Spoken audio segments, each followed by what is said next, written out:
Hello and welcome back to another Milsurp HQ podcast. I'm Tom, and as always, I'm here with the man whose great-grandfather told Custer at Little Bighorn, "Don't worry about the reinforcements, we got this." It's Kelly. What's up? Hey, yo, good to be back. All right, so in the Milsurp universe, not much confuses me more than when I'm trying to sort out the details of the updates done to British firearms over the years. All the models, marks, and stars and patterns. It all gets jumbled up in my head. Plus, when you go further back, there's more and more contradictory information out there and old books with outdated information. So it's been tough to get educated. So we thought it'd be a great idea to get some clarity and info straight from the warhorse's mouth, so to speak. And so we have someone here today who can probably help us out. So Kelly, what is the wind blown in? So, to help educate us on British firearms, who better than Rob from British Muzzleloaders? Welcome, Rob. Thank you for joining us. It's wonderful to be here. Thanks for having me. And is the correct terminology to include the British Empire? Is it the UK and British Empire firearms? Well, as far as what I deal with the channel, you could say British and Empire firearms. There's not a whole heck of a lot of specifically Empire firearms that were developed and built outside of the United Kingdom. But that said, it is one military world up until about just after the Second World War, and that's sort of where my channel interests end, and that's why it would be the best way to describe it, as you said, British and Empire firearms. Yes. You let in a boot slip out there, so you are Canadian. I did not. So that's been leaked. Okay, good. Kelly. Now we just got to figure out where Tom is from. I still can't figure it out. Right. So, for all of our guests, we like to ask a couple of intro questions. One, I think I might have an inkling what your answer is, but we'll go ahead and ask it anyway. So, we always like to ask, what kind of collector are you? Are you like a pattern collector and an era collector, a country collector? But I think I maybe have figured that one out. Well, I'll throw a wrench right into it and say I'm not a collector. Oh, okay. Yeah, I would say that I'm a shooter with a collection. I like that answer. Not a collector who shoots. Watching all your videos, you shoot a lot more than most. Right. Well, I try to. It's something that I greatly enjoy. So I only say that because I guess everyone has their own connotations of what a collector is. And yes, I do have a collection, but I guess my collection fills sort of generational holes as I move along. And so, I basically have one of what I have. I don't have any multiples. I don't have multiple Lee-Enfields or SMLEs, those kind of stuff. I have one. And so that's sort of the best way I can describe sort of my mindset is that it's a history-driven collection. And as I moved along, obviously I had to start somewhere and then built on, whatever the point at which that represents time-wise, and just build, forward and build backward as far as my interests go. And all the while, I'm not building the collection in sequence. That if there's something I had, for instance, the first rifle that I had that has any channel connotations would be the SMLE, and I had that since I was a kid. So, but there was never any inclination that I was going to be doing something like the channel when I first owned that. That came along much later, obviously. But then the next thing that came into my interest would have been probably the P53, and that's the nucleus or the genesis of what ultimately became the channel, and that's the result of my interest in that kind of arm. Then that's what drove the name of the channel, because that's where it sort of started. And your first goal was to collect and fill in all those gaps? Like what was your first goal when you first started? Right. So I can't say that I really had a goal, because it wasn't a predetermined sort of package. It's like, I want to start a channel and I need this, and this is what I have to go out and get. the whole channel thing came along much later, and which we can get into later if you've got the time and the inclination to listen to a long-winded, boring story. But it was more just a shooting interest that I had as I mentioned, that SMLE from when I was a kid, and I'd shot that periodically from time to time, and interests came and went, and it had been sitting around for a while, and I never really came back to it until I would say in and around the beginnings of the channel, through a bit of a renaissance as far as me learning some skills that were new to me, reloading this kind of stuff. But in terms of the P53, the Enfield rifle musket, essentially the namesake of the channel, that's where I had sort of reinvigorated my interest in shooting. And I enjoy history and I enjoy sort of older stuff, both in military history and firearms. And I was looking at something that, like, what if I were to sort of make a foray into this, then what would it be that could give me something that would scratch the itch to have something, older, but also allow me to hit what I'm aiming at. Yep. And so it was like, all right, then that makes it as a muzzle loading kind of era. Yeah, probably. Yeah, that's kind of interesting to me. But a rifle, okay, so how does that work? Because I didn't really know much about it, especially the technical side of things. But I could think that, am I ready for something flintlocky? And it's primarily military arms that I'm interested in, not sporting or hunting rifles, this kind of thing. So I kind of went along, and of course, being a Canadian, and the sort of the military paradigm that Canada has been in up until essentially the end of the Second World War was, broadly speaking, the same as the British and the British Empire, for that matter. The same could be said in New Zealand, Australia, and other places. Right. Was what kind of rifle would I look at? And putting a little bit of time into researching, like, oh, look, there's a muzzleloading rifle from the 1850s and 60s, and it's rifled. It's a muzzleloader. What comes after that? It's a breech loader. Not really ready to get into cartridge cases and that kind of stuff. And what's older than that? Well, like Brown Bessy kind of stuff. Well, that's smooth bore, and I'm not. Geez, am I ever going to hit anything? I don't know. Where do I start? Let's just focus on the P53. And I ended up finding a place in Canada that sold Italian reproductions back east, and I made some inquiries, and a few weeks later, what's the name of the Euroarms? I guess it is. P53. P53 showed up at the door, and that's where, as they say, that kind of the genesis of what ultimately became the channel started. Like a love at first sight once you held her for the first time. Yeah. Well, it perhaps at the moment, yes, because here's something that looked really good. It had a nice shiny stock and everything. The bluing on it was nice.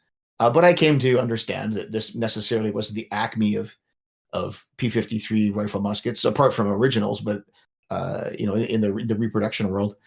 And ultimately, I ended up finding basically a brand new Parker Hale P53, which, for those that aren't aware, it was a firearms manufacturer in Great Britain, and up until the early 90s, and starting, I think, in the 1970s, they had a line of what's commonly understood to be the best, not only quality, but also accurate in terms of its representation, reproduction of the Enfield family of rifle muskets, right down to the very peculiar type of rifling that they had. But also in the dimensions, they were made with the same gauges that the originals were made. And you can take a lock out of for instance, I'll say a Snider, because a Snider is based on a version of the Enfield, being a conversion ultimately. But the last models, if you will, of Enfield rifle musket were made with universal parts, based on some of the machinery that was brought back from the United States. And so those gauges and patterns that those parts are made with are the ones that Parker Hale used. And so you can take a Snider lock out of, say, a Mark II Snider, and it'll slide right into the Parker Hale mortise, where the lock would go, and vice versa, because they're made exactly the same. You know, I've seen some at auctions go for a lot of money, and I was wondering what was the deal. You know, the Euro arm ones are pretty cheap comparatively. Yeah, it was just what ultimately happened is Parker Hale. We're going down a bit of a rabbit hole here, but ultimately, have Parker Hale, ceased trading and manufacture of these, and the rights to their name in regards to the Enfield rifles, was, I believe, I'm not particularly completely up on the legalities of it all, but my understanding was that was transferred to the Italians. Was it Euroarms specifically? Because there's a number of companies that did make Enfields, but I believe it was Euroarms, or what ultimately became Euroarms. And they ended up copying. They used the existing stock of barrels, but once those were used up, then they ended up making their own reproductions. And it's one of those later versions that I ended up with. It's like a copy of a copy. So what is noticeable when you hold the two is that, like, the wood on the Euroarms was what do we say, chubbier, for lack of a better term. It just got more bulk to it. And when it came to actually looking at them individually and measuring, you could definitely say that the wood was a lot beefier on the Euroarms. The barrel was different profile, slightly different profile, and the rifling wasn't cut the same way. Or in the case of Parker Hale, they used cold hammer forging for their barrels, so they're very high quality barrels.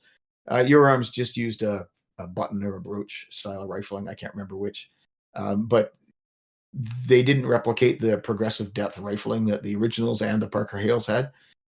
For those listeners that may not be aware, in the P53 and the family, not initially, but certainly in the bulk of the production, the rifling, not the bore, but the rifling, the grooves were actually deeper at the breech end than they were at the muzzle. And this was found to be very advantageous in the world of rifle musket shooting, that the bullets invariably rely on some sort of expansion when you fire.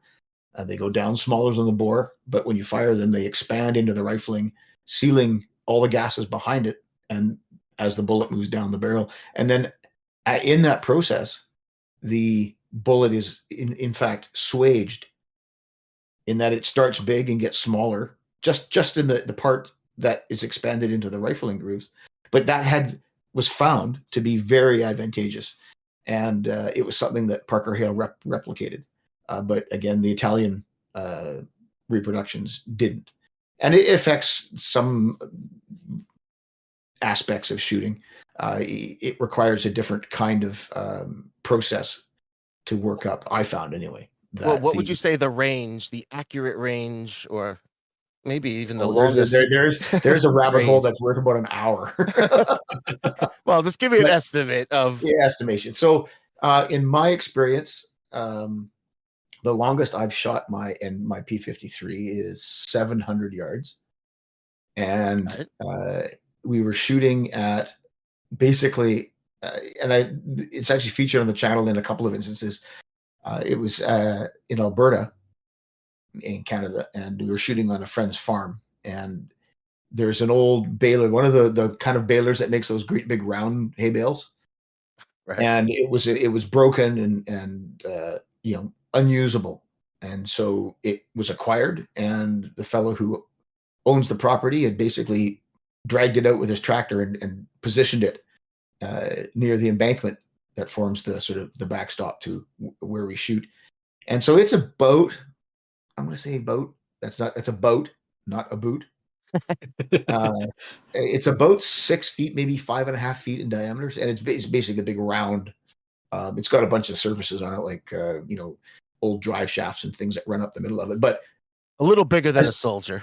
Yeah, as a silhouette, it's about as tall as a man, but it's round.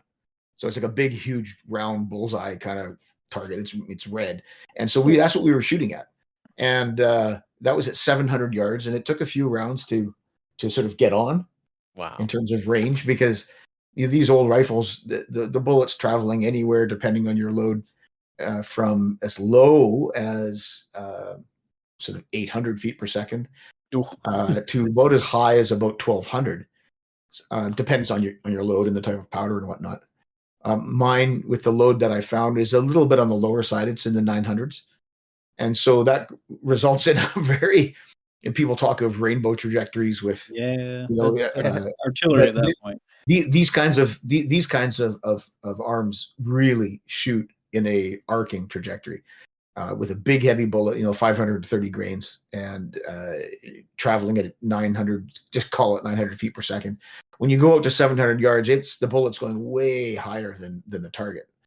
And so it takes a bit of time because the sights obviously are reproduced as an original, which are made and calibrated to the original ammunition, which I'm not shooting. So, beyond sort of 100, you really have to start and fine tune things and know what your sight picture is based on trial and error. So after a bit of time, here we go, and clang, the thing rings. And after that, I knew exactly where to aim and what exactly my sight setting was, and then it would not stop hitting. So wow. that's my sort of slightly long-winded explanation about how accurate mine can be. That delay. You have that nice delay where you could shoot and then pose for a video while it things. Yeah, you say nice delay. It's more like an epic delay, because 700 yards it's bang,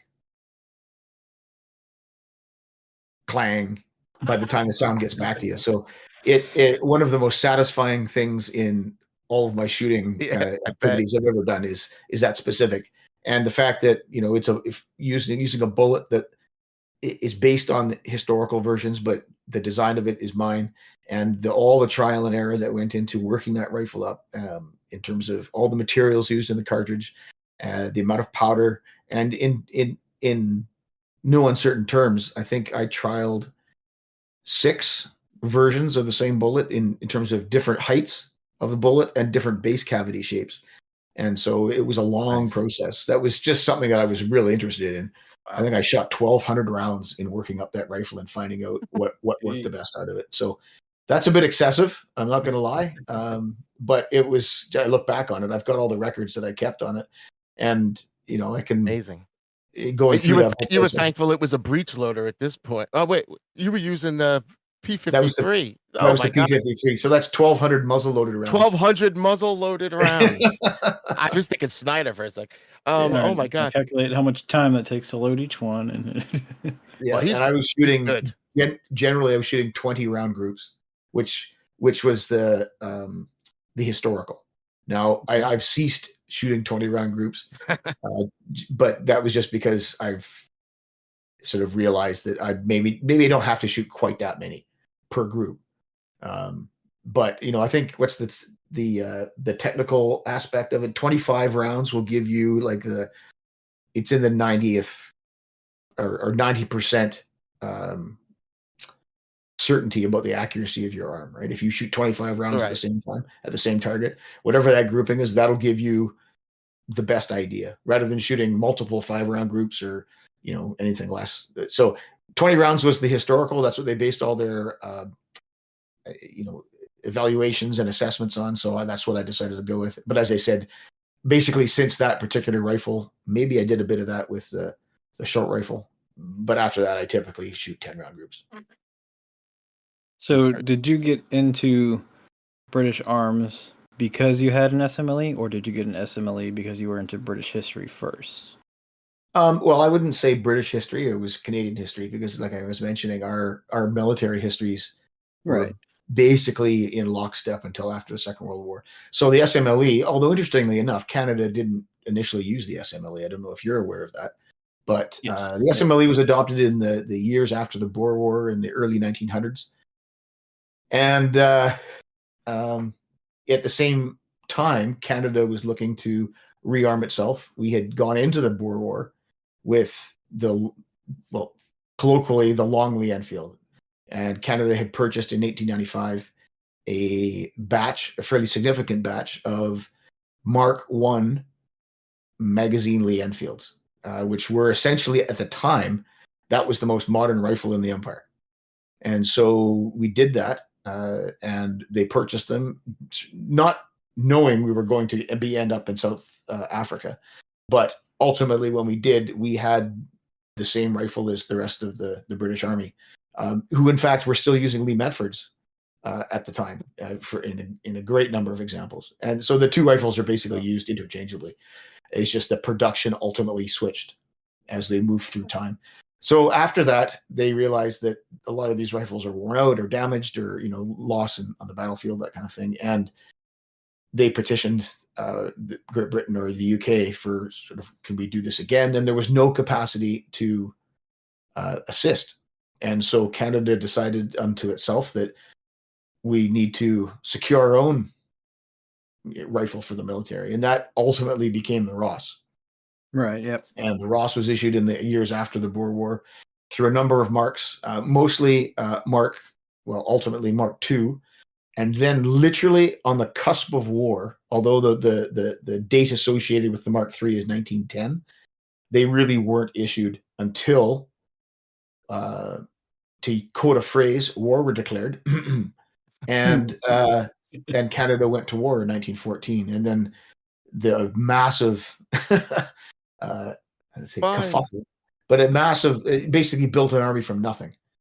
And during that process, the Mark III Ross was brought really into service. And that's the rifle that Canada took overseas at the beginning of the First World War and was used in a number of battles in ever reducing numbers. Basically, after the first major battle in 1915 in April, it was realized that there were some serious problems with the Ross, mostly to do with quality control. Right. I have a couple of quotes here. Mm-hmm. The Canadian Minister of Militia, Sam Hughes, said in 1914, it's an excellent target rifle, but it's not built to stand the strain and stress of active service conditions. And then it just kept getting worse. The rifles become so unpopular that men are going into the battle with weapons they have picked up. There was a report in 1915. And so they knew for so long. Why did they wait until like the end of 1916 to Are you sure that first quote came from Sam Hughes? That's what I have it here. Canadian Minister 1914. Yeah, well, he was the Minister of Militia until I can't remember when, but he was the champion of the Ross. So to hear him speak ill of it, that's to some degree is a bit interesting. And I can't say for sure that I've actually read that quote. Not saying that it's incorrect. Well, I'm not going to stand by it that much. So, so if you tell me it's not right, I'll say fine.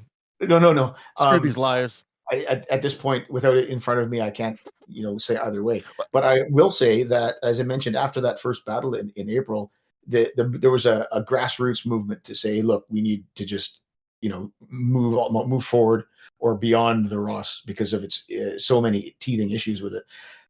And so right after the next battle fought later in 1915 by the Canadian Division, there's examples of Canadians in the trenches with SMLEs.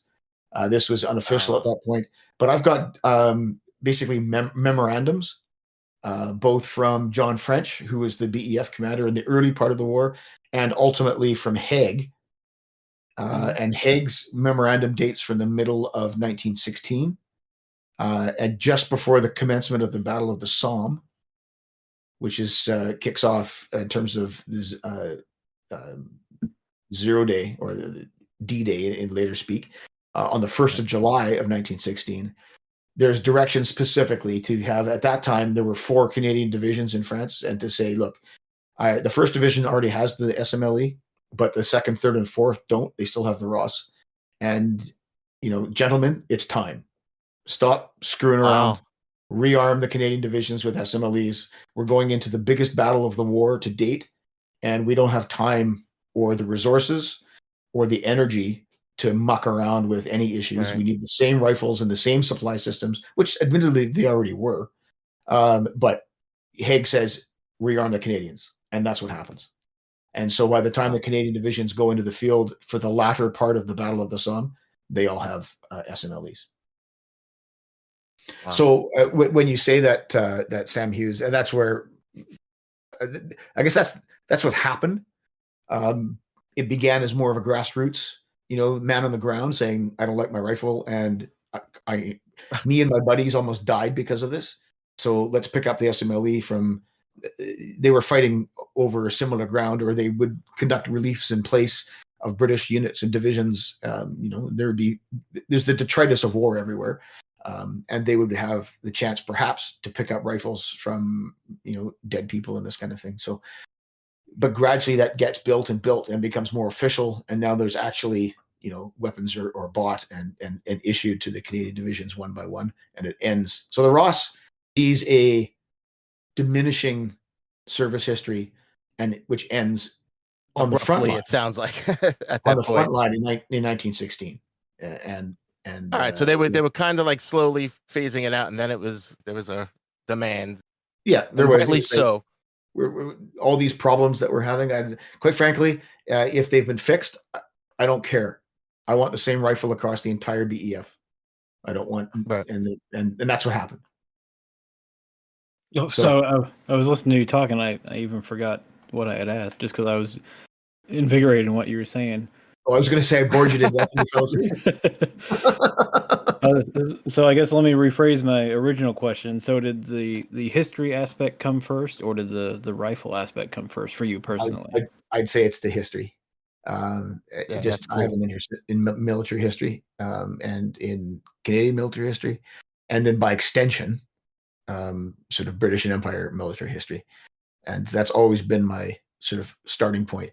But it's hard to explain that and have right next to it a channel called British Muzzleloaders. Right. But Yeah. I couldn't exactly call it Canadian Muzzleloaders, because what's a Canadian muzzleloader? A Hudson Bay trade flintlock, maybe you could say. But even those were made in Britain. So it was something that I just sort of had to say, well, this is the genre, and that's the best name for it, I guess. And I've just used it the whole time. I thought early on when I started branching out, it was like, do I change the name of the channel, like Victorian Arms Channel or something like that? And then eventually just keep it as it is. Yeah, Rob from British Muzzleloaders, too easy to say. So Yeah. So you said before I get like one of each, but does that mean you'll get a Mark II and a Mark III? One of them, or you'll just get one Ross? Like how does your, I want to pry into your collection a little bit. How deep do you go with what you keep?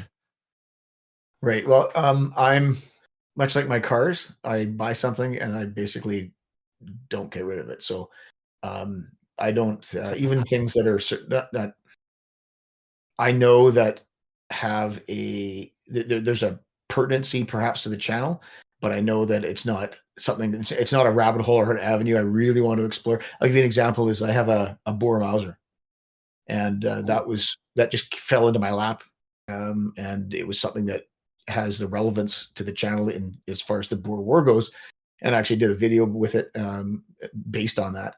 And there's an example of something that it doesn't exactly fit the British or Empire military arm, but had a relevance to what I was interested in pursuing and researching and presenting. And lo and behold, this rifle fell into my lap. A friend of mine is named Henry, and he mentioned it to me. He had two, and he said, "Was this something that's interested to you, or something that is interesting to you?" He got you on the history.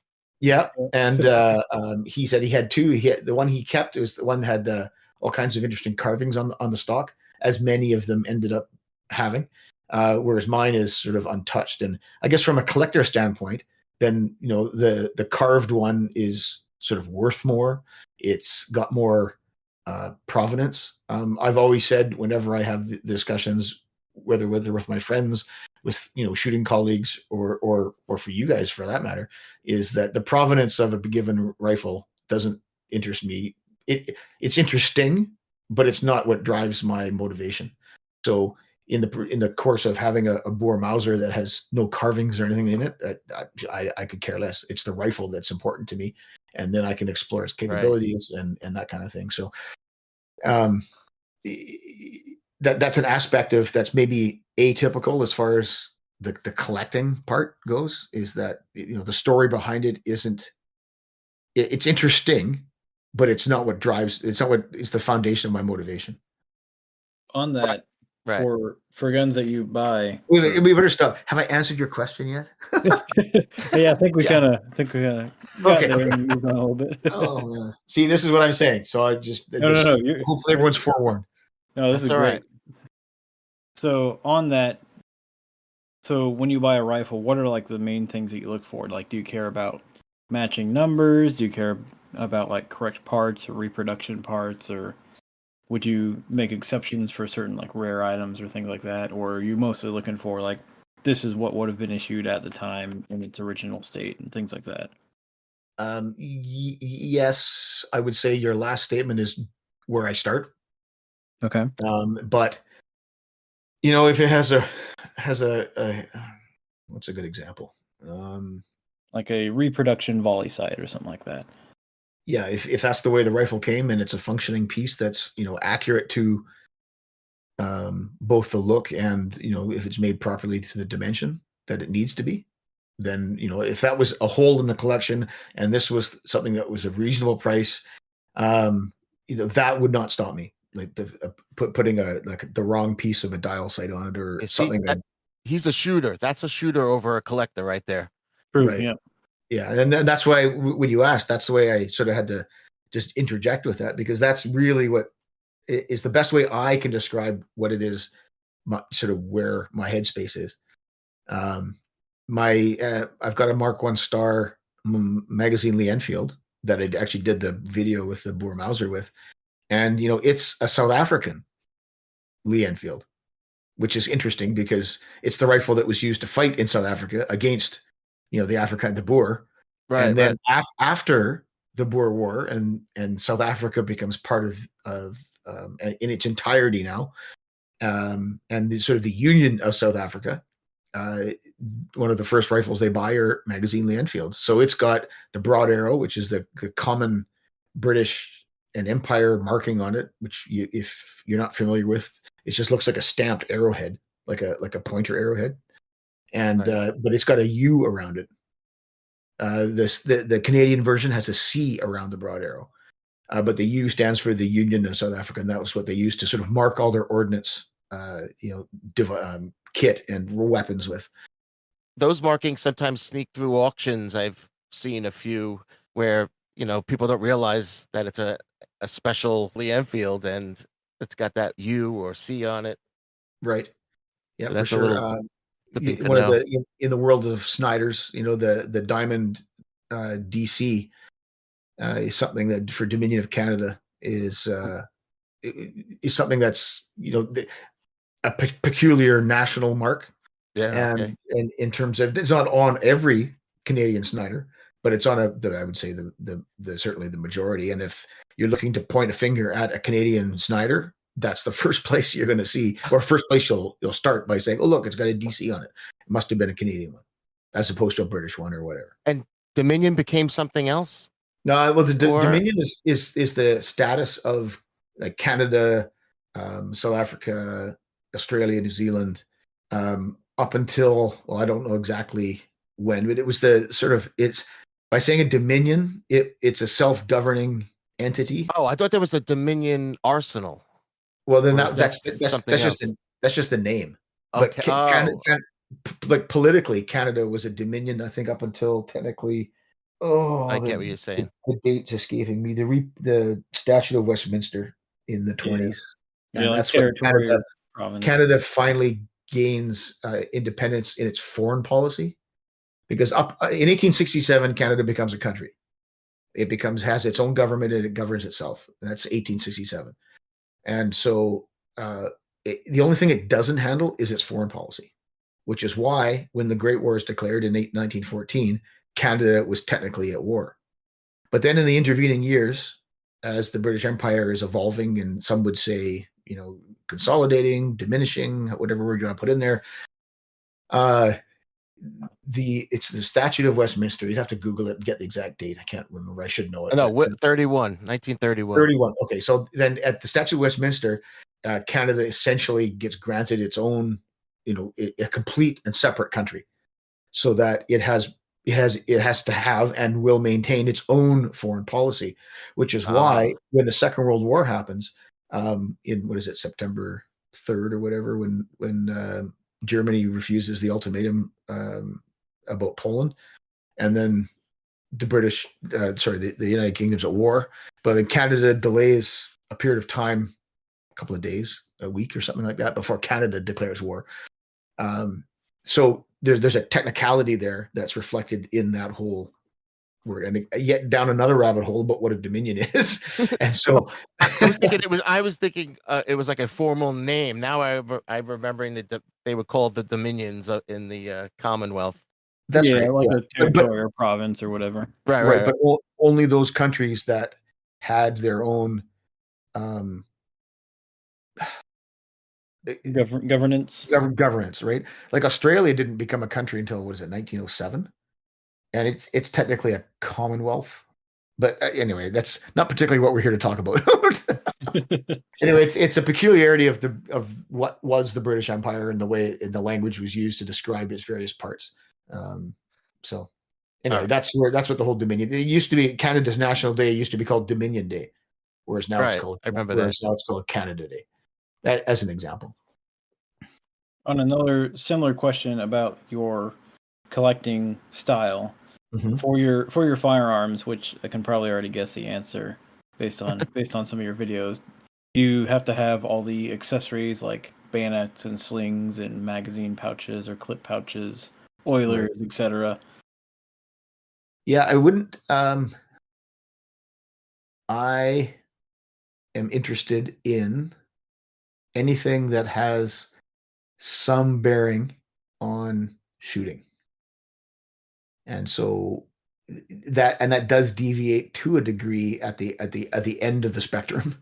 So the rifle or the musket or whatever it is obviously paramount. You have to have that. I can't talk about a Brown Bess and have some sort of like replica that I made in shop class in grade 12 or something. It has to be the thing that I want to talk about. I can't hold up an SMLE and start talking about Brown Besses and it looked like this and it had this part which you can't see here, but imagine it looked like this. And that's not at all interesting in any way to me. So that's the first thing. And the second thing is, I guess, the ammunition that in most cases, especially when you get into things later especially the 20th century, ammunition's kind of ammunition. It is like 303 is 303. Got it. Yeah. Mm-hmm. But when you go back further, a good example is shooting round ball out of a P-53. Will it shoot? Sure. Can it shoot accurately? Okay. It might. I've never personally done it, but I've heard and talked to lots of people who have. But that is not what the rifle was designed for. And it was never.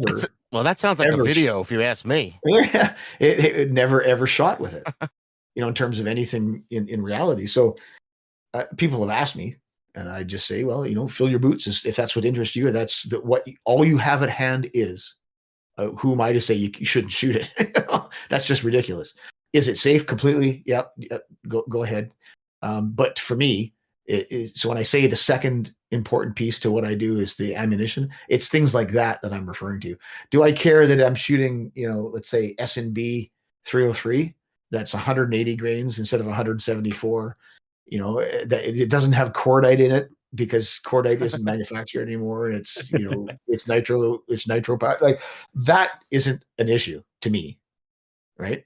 Because one surplus ammunition is essentially you can't find it anymore, especially like real Mark 7 for the 303. But so it doesn't matter as much there. But when you get to say round ball versus a Pritchett or an Enfield bullet in an Enfield, then that is important. Am I going to shoot buckshot out of my Brown Bess? Well, I guess there might be some interesting experiments, but maybe that wasn't something that was done militarily. So to me. That's what drives it. So I'm finding is it do you load it with a patch? Do you load a Brown Bess with a patched round ball of say 735 or something like that, a nice tight fit with a patch? You can shoot it. A lot of people do, and a lot of people have great success with that. But how was it used in history? It absolutely was not used like that in history. It was used with a 69 caliber ball and a paper cartridge. So that's what I shoot. You're by the book is how I'm calling that. Yeah, but there, I mean, to a point. I know you're not shooting cordite, but right. But then it's like I would say somebody like Brett from Paper Cartridges, who's a good friend of mine. I don't know if you guys are familiar with him and his work. Mm-hmm. He lives in Gettysburg, and he makes authentic reproduction ammunition and parts in cartridge form and bullets and this kind of stuff. He's had quite a bit of investment in his equipment and can make things and bullets that are very as exact as you're ever going to find through the manufacturing process, but also the dimensions and this kind of thing. I would say he has a much better no, that's not the way to say it. I was going to say understanding of what is historical. I understand what the historical is, but my Enfield cartridges have a plastic tube in them. Right. So to say that I buy the book, like that's not really by the book. No, but I'll tell you why those plastic close. tubes are pretty close to buy the book. I guess maybe to somebody looking in, it's pretty by the book. But there's a shotgun channel guy who shoots anything out of his shells. He'll shoot pencils and Skittles and everything. See, that's not by the book. Is that Dow Fledermaus? Is that it? Yeah, I think so. Yeah. So when we say if I buy the book, I would be very exacting in the paper that I'm using and all this kind of business. My paper is exacting to a degree, but is it particularly historical? Shit. Not quite. You're even by the book about the phrase "by the book." Yeah. I mean, you're by the book to where it applies to shooting, at least. What I attempt to replicate is the effect. Not like to make an Enfield cartridge, you need 3-4 pieces of paper to do the last version. And once you've used it, it's garbage. When I make mine, I use a plastic tube with a stopper inside it that's glued in there. It's reusable, like ad infinitum. And I need 1 piece of paper. So I cut the piece of paper out, slam the tube in it, roll it up, put with the bullet, choke it, do all the process that I use. And then when I'm finished, when I fire it, you snap the cartridge, the plastic tube and the powder cylinder off with leaving the bullet in the barrel, ram it, fire it. And then I pick up that little plastic tube wrapped in paper and I push the plastic tube out of the remnants of the paper and I use it again and again and again and again. I've used the same thing for, when did I start shooting them like that? And for those that don't know your channel, you're doing all this in full uniform and in the way that the soldiers load the gun, like the exact way with on your boot or not, and the correct drill. Correct drills. That's the words I'm looking for. So I would say to I guess we did get down a bit of a rabbit hole with the ammunition piece there. The third piece for me that's important in exploring all this is the equipment, and that's specifically the equipment. And that so I'd like, if at all possible, to have the correct type of pouch. I don't want a leather bag on my thigh to replicate firing drills about how they used them historically. I'd like the proper pouch on a belt, and then because for me, not only the access to the ammunition, but it's also the encumbrance of it or lack of it if it's a good piece of kit. And so you get the experience, and I can talk about the experience as I'm using it in a video or another project. So the equipment for me is third in priority, and it's fairly high up there. That I can think of the latest acquisitions for the channel that I've made are in the field of cavalry carbines, and so in wanting to go down that route, then researching what it is that they would have used to carry their ammunition in. And then I went through the timelines and went, okay, if this is where I'm starting, say at 1800, what did they use in 1800 to carry ammunition for carbines? Well, they used a carbine, a carbine belt with an integral ammunition pouch. And then I researched that. And then I made one myself with some help from Graham, the leather guy, who's a friend of mine, lives in Ontario, and he makes some of the more technical pieces, the pouches proper, that I've made a couple, but it's one, I like spreading, like if I can help out a fellow enthusiast by buying a pouch from him, then I have no problems in doing that. But all the belting and stuff I just made myself, and but to a pattern and to the dimensions historically. So I can, when I use the carbine in a video or when I shoot with it, I can actually look at the drill and replicate it using a correct piece of kit. And then added to that are some of the other encumbrances like water bottles and haversacks and things, backpacks and stuff like that all come with the suite of equipment, if you will, because there's an encumbrance factor to that. You put it on a backpack made out of canvas, but with wooden stiffeners in it and little tiny shoulder straps that hold your shoulders up. And how do you lie down with that? Right. So I was going to say, sometimes you're lying down and it looks like everything is pushing up into your stomach and testicles, and it looks like very uncomfortable. So the equipment the soldiers had to do. So sure, exactly. And then you're going to get an appreciation, and I can talk about what the effect of some of these pieces of kit are. And then the fourth aspect, which is the window dressing, and that's the clothing. That, what kind of shoes I have, it doesn't matter. I mean, I'll go with a pair of shoes that are, for presentation purposes, are pretty damn close to what I need. I guess I have the luxury of knowing a lot of people and in the community in some ways. The people that can comment specifically on various items and can point me in the right direction, and I do. It's interesting to me, so that, like, the Foreign Service helmet that I use in some of the Zulu War and Martini videos is a reproduction from the UK, and it was graciously allowed me to purchase it from my friends in the Die Hard company in the UK. It's a very good reproduction. Do I care that it's a reproduction, not an original? Well, I'll never find an original, so that's right off the board. But as reproductions go, it's probably the best out there. And he was very gracious. Tim was very gracious in allowing me to purchase it out of their stocks.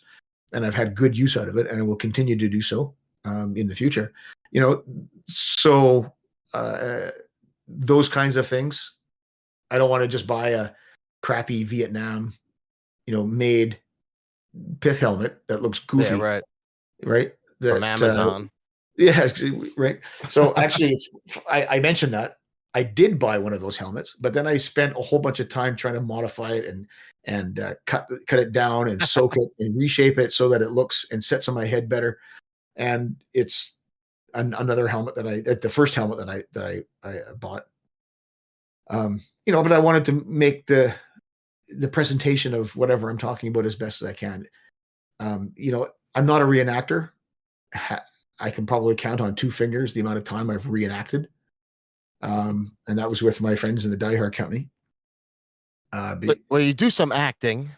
Well, there's acting, right? But as far as, I think the reenacting side, it's interesting to me. It's not just an activity that I have time for, really.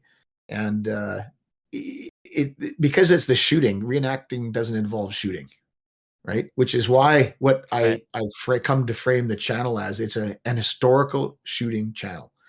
And so those four aspects that we just talked about, the firearm itself, the ammunition, the equipment, and then the clothing as an adjunct, are the sort of the foundation of what I believe historical shooting to be. And everyone, it's on a scale. For some people, it's got to be the exact same thing, or as absolutely close as possible. Right. I've used those single-use Enfield cartridges because that's what they did. I have no problem with that. I personally don't, because when you snap that powder cylinder off the Enfield cartridge and throw it on the ground, what's going down the barrel is what needs to be going down the barrel, and that's what the effect is. There's the line I draw, right? Other people, the other end of that scale would be pure target shooting, with my little plastic case with all my cartridges in it, sitting at a bench perhaps, and just going to the range. Now I'm shooting an historical arm with historical kind of ammunition, but I'm not doing it in a historical way necessarily. And if I was into antique, elephant guns or something, then you could apply that same principle to shooting that as well. But I shoot and I'm interested in military arms. So that involves a bit of, things that are brought to the table that just aren't the arm itself. I hope that answers the kind of frames it up. You answered a number of questions, actually, which was good. One of them was like, where do you get your gear and stuff like that? But it sounds like we got that kind of checked off. Oh, that's a massive, massive story. And I get asked so often that I made a series of videos it's up to eight videos now about the kit of British muzzleloaders. Got a playlist of kits. Yeah. Yeah. And I've just plugged away at it as as the channel grows and the wardrobe builds, then I just, wait till I've got 3 or 4 different things, different presentations that haven't been on the series yet. And then I'll make another video. But what does your house look like? I picture like a museum full of displays of mannequins with full No, uniforms and no, no, it's that would be funny. And my wife, I'm sure, would be thrilled to bits to see that in the living room. It's the house is pretty normal. The where's basement, the however, stuff? tends to be a bit overwhelming to somebody who's not accustomed or not anticipating what they're going to see. There's racks on the wall and all of my different bits of equipment and stuff. I've just made some pegs like in an old barrack room, big pegs on the wall, and you just hang it all up. And Right. a couple of wardrobes or armoire kind of thingies, and that stuffs all the clothing away. And a couple of shelves, and then all the cabinets and stuff for all the iron. And the helmets? Wait, what's Yeah, just there's a few stacked? helmets. No, they're on shelves. I'm just trying to think and picture in mind here. Some of them are on shelves. Most of them are because some of them are quite actually delicate. If we look at a like a Scottish feather bonnet, which Oh, is some people may think it's a bear skin, but it's not. It's made out of actually ostrich feathers and over a wire cage. But for a sort of when's the last time they were used in action? The last time they were worn in action would have been the Indian Mutiny in the 1850s, wow. 1857 to 59. And after Wow. that, feather bonnets, they were taken all over the world when battalions would be posted, but they were never worn specifically in action after that. But, that's a big hat that's got feathers hanging on it, a big white feathered out the side of it. So, that's Amazing. It something that lasted that long. Wow. I think they were issued to one every like 8 years. So they had to make them last. But when I go and do stuff that involves some of this, finery, I just, like a big plastic paint bucket, the kind that you'd get at Home Depot or something. Yeah. That works perfectly as a hat container because it's solid. It protects it inside. And because a lot of these hats, they're not something you can just throw in a bag because they'll get crushed. Yeah. So there has to be a bit of stuff. So when I go on my Feathers flying out. trips and stuff to go and make videos and do some shooting and work up a project, sometimes there's a bit of an administrative tail that comes along in the back of the truck that bins and cases and all this kind of business. So it is it's always a bit of an expedition. So nothing makes it. Does any of your guns or uniforms or anything make it into the house? Does your wife let you get anything in there? Oh yeah, it's all in the basement. No, I mean like in the living area. Or the living area. No. Just I Wow. have that's where I do all my editing. So like the dining room table is always covered in crap. Wow. But other than that, everything's to walk into the house. You wouldn't really know until you go to the basement. So you got Speaking of your shooting expeditions, it always seems like you're shooting in like such a scenic area, and I've always been jealous of that. I'm down in Yeah. Texas, and there's not much public land for us to shoot on. Is that like you just kind of go out in the wilderness type deal, or is that your friend's is. farm that you mentioned? Yeah, there's I have a number of locations that I kind of frequent.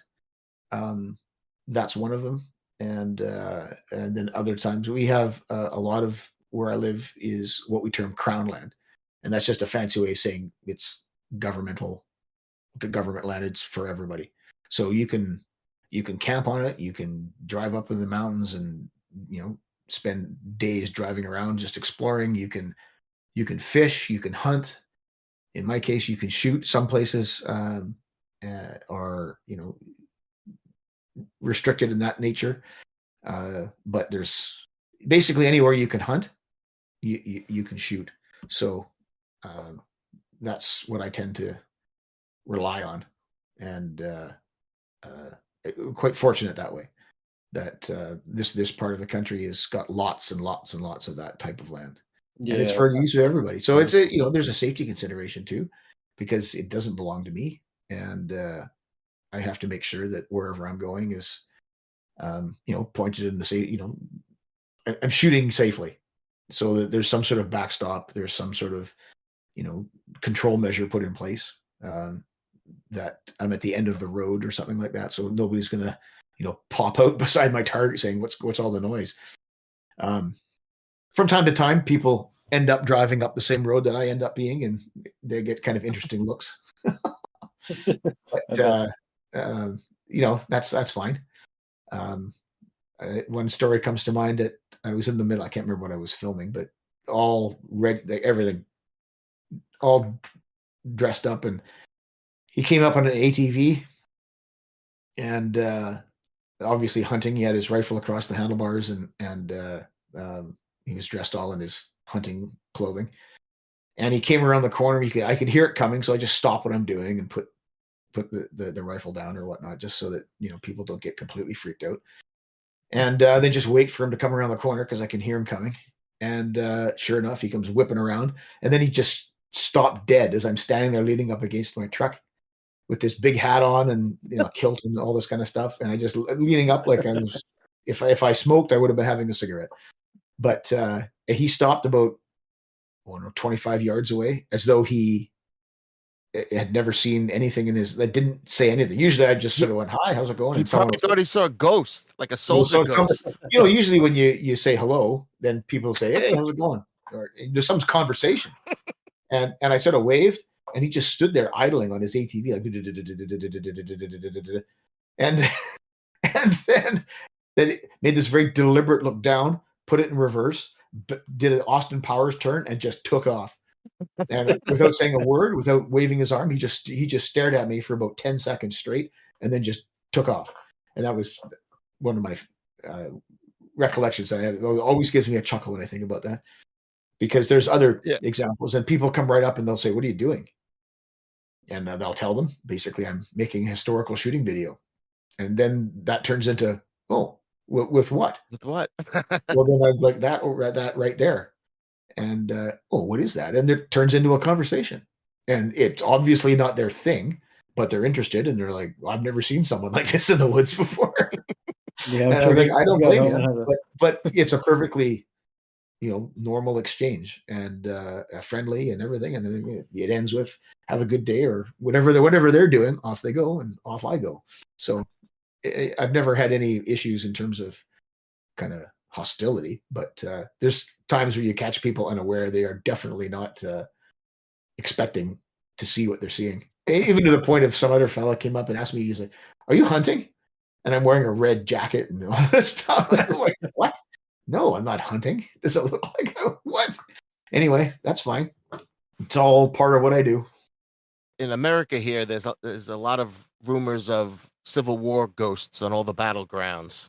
Oh, yes. So that reminds me of that. If I saw you from a distance, I'd be blinking my eyes, rubbing my eyes across the field. Like, what am I saying that? Is that an ostrich hat? Yeah. Yeah, I'm sure that guy had a story to tell when he got home. You wouldn't believe what I saw. Oh, maybe. I'm sure there's a number of people out there that have told those very same stories. So if a molten lava flow was headed for your collection and you only have time to grab 3 guns. 3. I'll give you 3. Can you just grab? Are you able to? I know it's a tough one.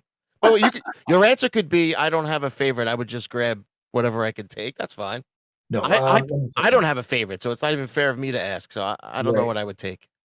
Because what's your favorite is a question that I gets Well, it could fielded. be what's most valuable. If it's molten lava, you might want what's more valuable. There's a few that are up there in value that. All right, how about one? Just give me Here, one. So the one that I usually 5 seconds, so you can't really dig around. Default to is my Baker, because I made it. Yeah. But you have a nice story with that one. I saw it. Yeah, it's something, that project that I embarked on with very little in the way of experience in that genre, and just chipped away at it, and had some good help on the way, and ended up with a rifle that it's a mainstay of the channel for sure, but it's also it's really it's fun to shoot. It's a flintlock. It's a military rifle. It's got such a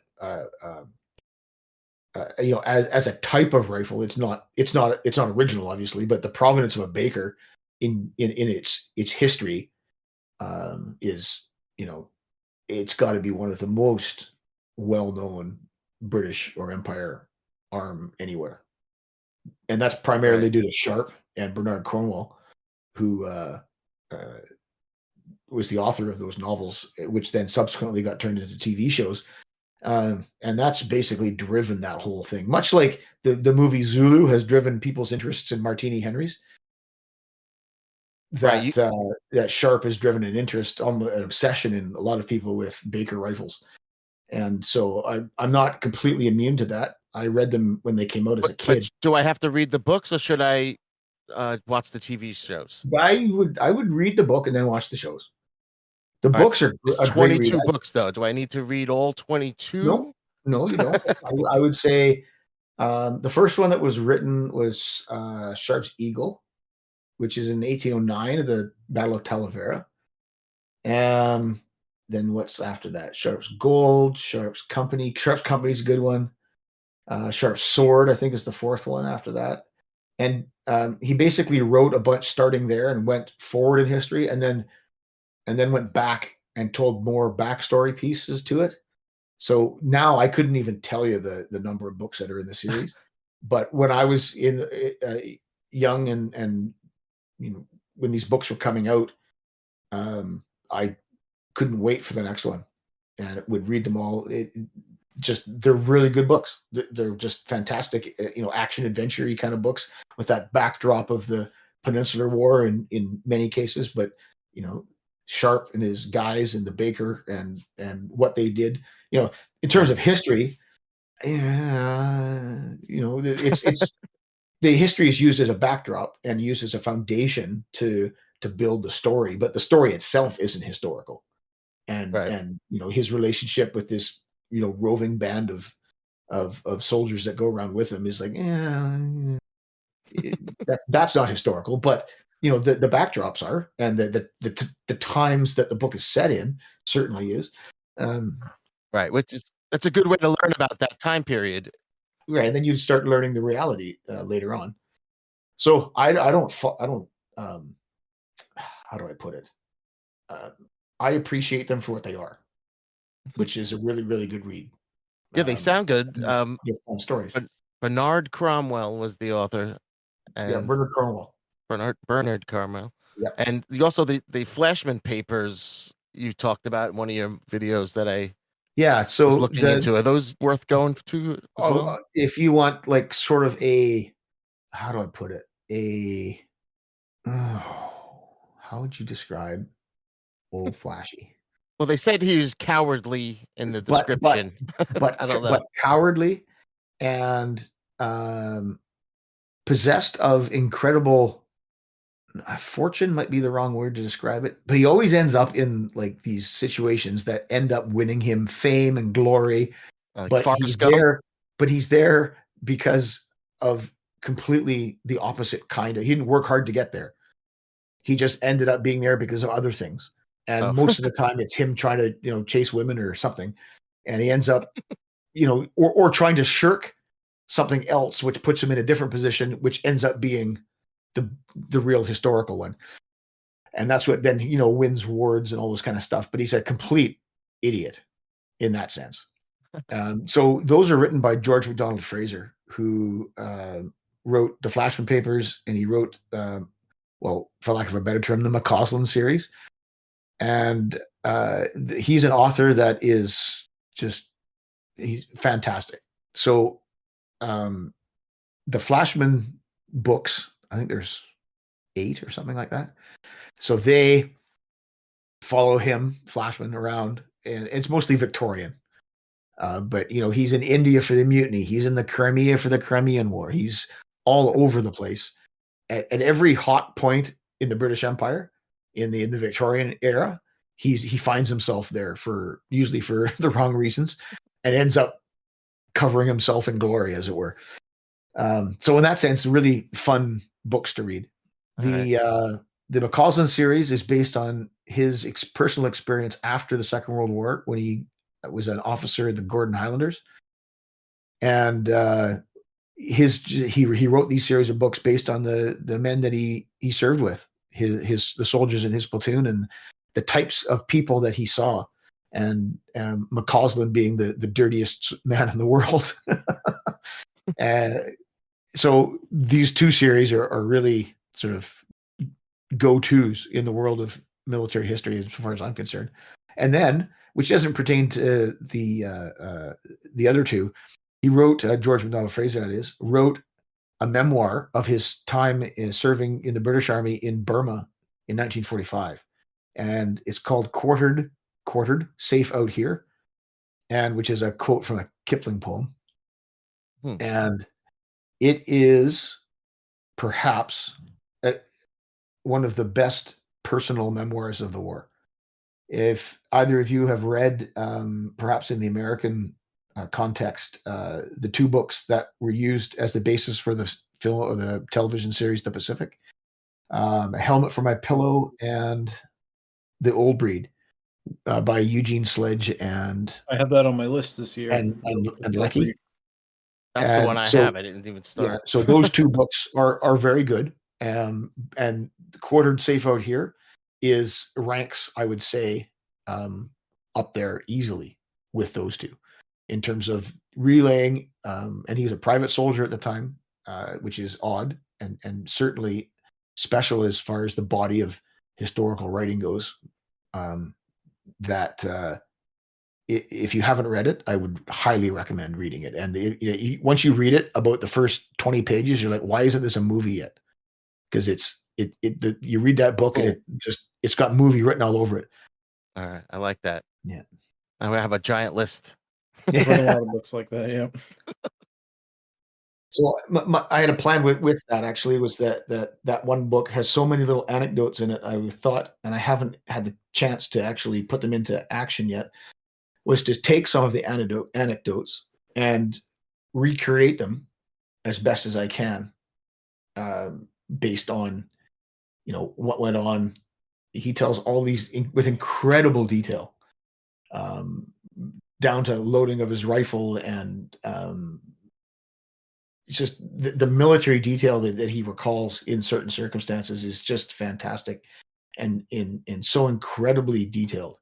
I know I sort of spoke twice there, but the idea was that I would take one of these anecdotes and I would make a shooting video, sort of following along as the story's being told, that unto themselves I don't have to recreate some, the Battle of Waterloo or like something the size of Gettysburg, which I've tried to do with the Inkerman series, but in a different way. This is much more like man on the ground kind of stuff.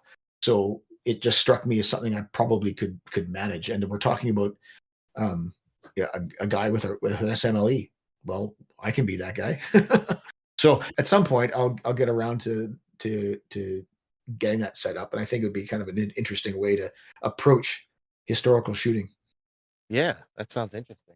But that's my George MacDonald Fraser sort of inject for the conversation. Yep. So, I think you mentioned loading there for a second. Another question we had is, do you only use reloaded ammo in order to get like as close as possible to the actual cartridges? Well, we heard he uses some 303. Yeah, so I think, what haven't I shot reloads with? My number 4, I've only shot either service ammo, like surplus service ammo, or modern stuff.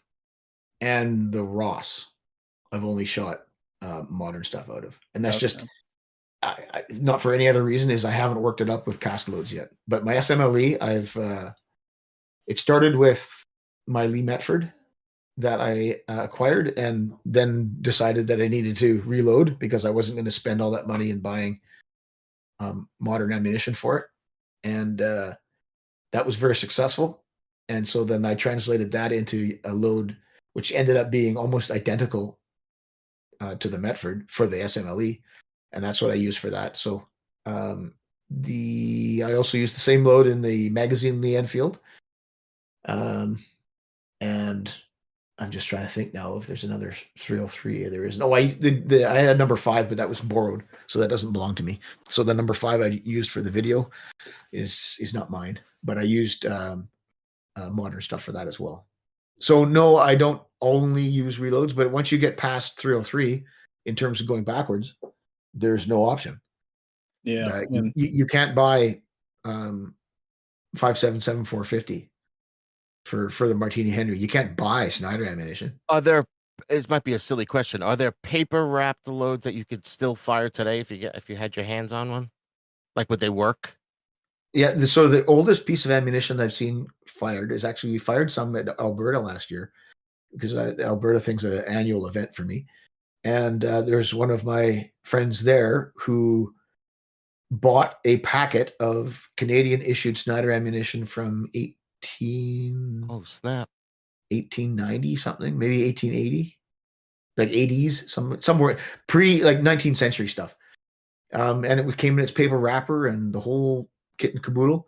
And he bought it. It wasn't like it was $1,000, but it was, I don't know, for the packet of 10 rounds, was it? I don't know. He's got dozens of packets of ammunition. So he said, you know what? We're going to shoot one of these today. Oh. And out they came. And I think I filmed it on one of the Alberta video shoots on the channel. Anyway, we fired him. I think he had a couple of hang fires, which doesn't speak to it speaks to the primer. The primer was dead. But the ones that 8 out of 10 that did fire were just cracking rounds, bang, and they were right to the sights and they were accurate and they functioned just as they were intended to. So as far as firing of old, I mean, actual original, that's the oldest I've ever fired. I think I fired 1 or 2 of those, and surprisingly stout, like very snappy. The powder then was very good, and evidently doesn't degrade with time. Obviously, they've been stored reasonably well, and it was just the question of primers that were the real issue. But yeah, when they did fire, they were really good. And so that, but that's a Mark 9 Snider. I mean, it's Snider round, and Mark 9s were made from. I have to get my book out. 1870-ish. So, in terms of a pattern of ammunition, that's when they date from. These ones were, I think they were made in like I said, the 1890s or something like that. Because Canada, in its infinite wisdom, got the Snider in 1860, just around Confederation, around 67, just after the Fenian raids of 66. And they were rearmed from the Enfield rifle muskets that the militia had. And so Canada found itself with Sniders almost at the same time as the British Army. And, sort of right at the cusp, right at the very beginning of breech loading, Canada had the most modern breech loader in service. And then for the next 30, well, call it 30 years, they didn't do anything. So we kept the same rifles, not only the same types of rifles, but the actual rifles for 30 years of service, and completely worn out. Canada didn't adopt the Martini-Henry, which is, of course, what the Snider was there to do, was to buy some time so that a proper breech loader could come into service. This is in the British context. And so but in Canada, the Snider came into service because that's what was needed. There was a existential threat in the Fenians coming from out of the United States. And so it was decided that in order to help Canada protect itself, as was the general plan, is that Canada can't be defended by the British Army in its entirety, and Canada has to, especially in becoming a country in 1867, needs to be responsible for a bigger chunk of its own defense. Then let's get the most modern rifles into service, and that's what they did. But as I said, then they sat on it because there was really no need. The militia went on expeditions after that, only one major one in 1885 in the Northwest Rebellion. Louis Riel, that whole piece of our history, and it was a full-on sort of frontier war, so to speak, as close as you get to that in Canada for sure. And but after that, there was nothing else specifically going on. So we skipped the Martini and finally went from the Snider straight to the Lee-Enfield. So we don't want to talk about a quantum leap. That's a jump. It's a massive jump from a converted muzzleloader to the most modern magazine rifle that there is in the planet. Well, not quite the planet, but certainly in the Empire at the time. Right. The USA had to stop at the Krag first. Right. And interestingly enough, the US version, not a version of the Snider, but it's certainly of the same era and the same mentality. The Trapdoor, initially, of course, was a converted muzzleloader. It was just a different type of conversion applied to it. Ultimately, it became in the 4570. It became a better cartridge than the Snider had, by far. So ballistically, much better. But in terms of functionality, it's still got to open the breech and cock hammers and all that kind of stuff. Right. And the U.S. Army used that right up until the Krag. So it was using a single shot breech loader, until that time as well. And basically because, despite what you mentioned about Custer at the beginning there, there just wasn't a need or a perceived need to sort of move beyond the Trapdoor. So in Canada, it was much the same. And but then they decided to ultimately, as I mentioned at the very beginning, just in time for to be involved in the Boer War, as the Empire was. There was troops sent from Australia and New Zealand and all over the Empire to come and assist the efforts in South Africa. Whatever you think of them, that's what happened. On the topic of They were busy. Canadian and U.S. differences, what's like the biggest differences you see in like the Canadian and U.S. like collecting circles, or like I guess even gun hobby as a whole? I know there's quite a bit of a difference.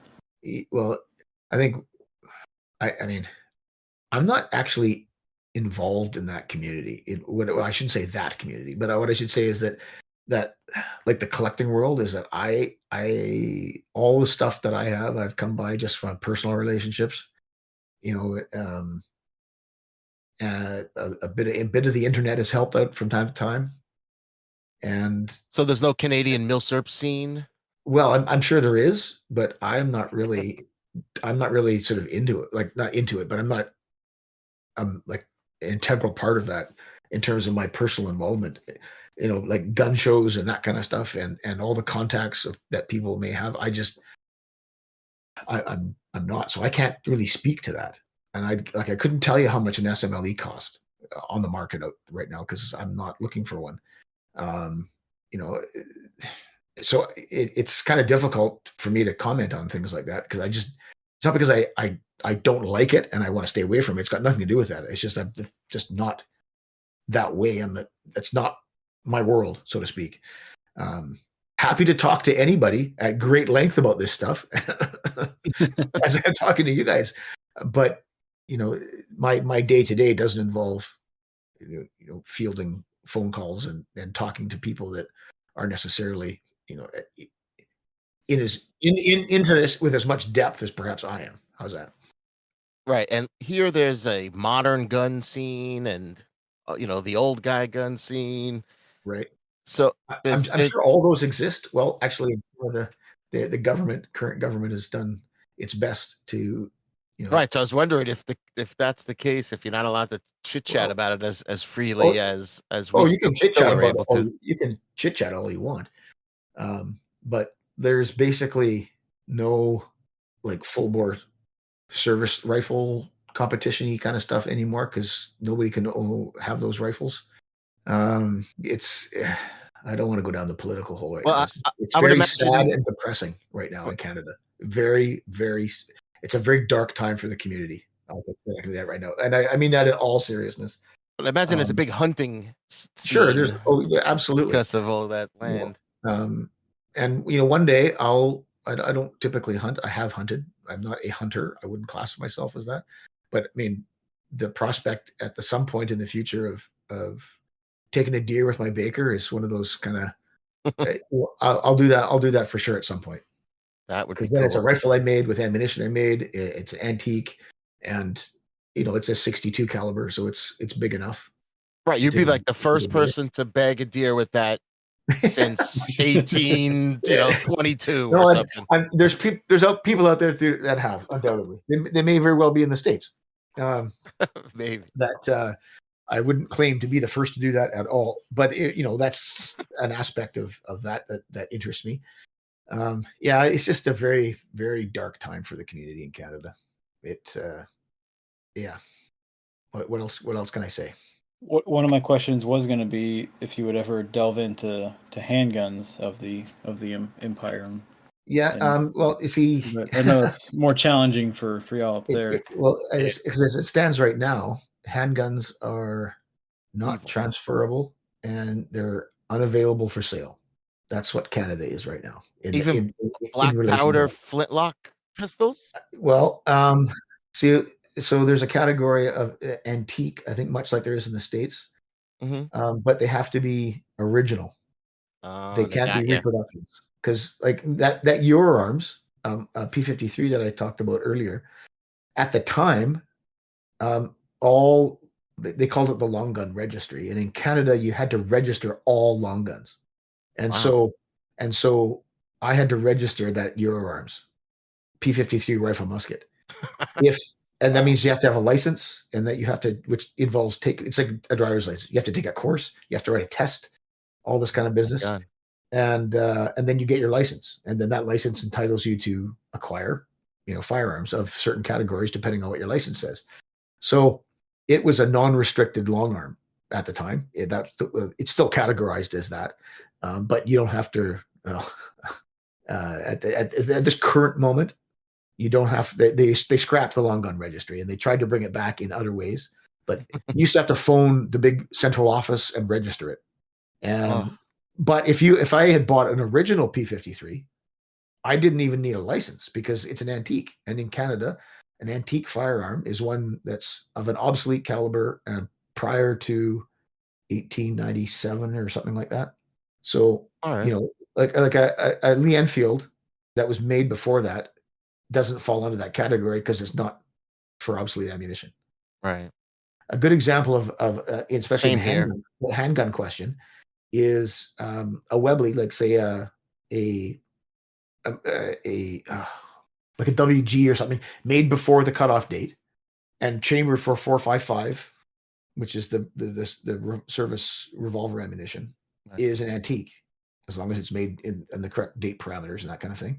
But a lot of Webleys have been, shaved, as they say, the back of the cylinder, so you can fire 45 Colt out, or 40. Is it long Colt? I can't. ACP or it's something like that. So ACP. So you can fire those out of them with, downloaded with an appropriate load. So those are not antiques because they use ammunition that technically is something that's not obsolete. Like I am not the expert, and I'm not the expert in terms of explaining it completely correctly. No, it's similar here with the antique year. If the production goes beyond that, and then you have to. Right. If it's modified, it's a whole other thing. Yeah. That's how they get you. It's got to be all original. Right. Every part and piece. Does that mean a spring? Yeah. Well, as I say, my understanding is it's just the caliber. But, two functionally identical arms in a Euro Arms P53 and an original P53, one at the time needed to be registered, and the other one you didn't even need a license for. Right. Yeah, so that was an example of the silliness. Anyway, I'd rather not. It's just so utterly depressing to talk about this stuff in Canada right now, because it is. When I say it's a dark time, I'm not just meaning it's really dark right now. Yeah. So when you join the U.S. soon, things will be better. Just letting you know. Anyway, a bunch of our friends, we talked to them, and every single one of them asked a question about the mustache and for a tip for growing one or maintaining it. So we have to ask: growing a mustache. Well, the first step is not shaving. Okay, how do you have to like? But do you have to like mold it like a tree? Keep it taped up to keep it curled up? No. So gotta prune it. It's only made an appearance on the channel, I think, once in its waxed form. That for formal occasions, I'll actually wax it, so it's got the ends of it are all twisted and waxed up. But your hairs are nice and straight. It looks very like it's almost combed. Well, it like sure it's trained a little bit maybe, but A secret. I don't really have a secret. I honestly say I just grew it. It took a long time to get to this point, not in just growing it, but in being able to grow it. That came on later in life. And because when I was younger, I used to have like a reverse Hitler. Like the middle of my lip was bare, the outsides of my lip were not. So is the there was no mustache chance of ever having a mustache at that point. And just over time, it filled in a little bit, and it was actually started as a mustache growing competition. That yeah, it wasn't a big one. It was only like 2 or 3 people involved, and I grew it. I grew it for that, and it was passable at the end of it, and I just kept it, and I've never had a bare lip since. Wow, that's funny. Is it a critical component of the shooting and drill? Yeah. Actually, you know what, you mentioned that. Where was it? What it gets caught on one of. You have to use beeswax because that's all they had back then. Yeah, well, the mustache wax does have beeswax in it, so. Oh, okay. Yeah. But beeswax unto itself is very hard. So, there's additives and stuff to make it softer so that you can actually work it into your mustache. There's a number of different types, of course, but yeah, it's pretty. Once you're set up for that, it's not really an issue. It takes about 30 seconds and it's all waxed up. I think I waxed it for a drill video I did for the SMLE. I think I waxed it for that. Oh, it is important. So, yeah, so it is in certain circumstances. And of course, mustache growing was an integral part of the later Victorian and Edwardian armies. So if you could grow a mustache, you had to have one. And that order was rescinded in the middle of the Great War, 15, 17, somewhere around there. Wow, I never heard that. Yeah. So the colloquial way of talking about it is that in the British Army, anyway, you had to have a mustache, full stop. There's a bit of nuance to that, like I just mentioned. Like there was a period, it's like you have to try and grow one, and if it looks like crap, then it comes off, and you don't have to worry about it from then on. You just have to shave. But if you can grow a mustache, you will have a mustache. And what was the basis of that? Come on, really? The drip. Just to look cool? It was just to look cool? Does it look good? It makes you look like a soldier. Wow, all right. That was the fashion of the day. Wow. Yeah. It's interesting.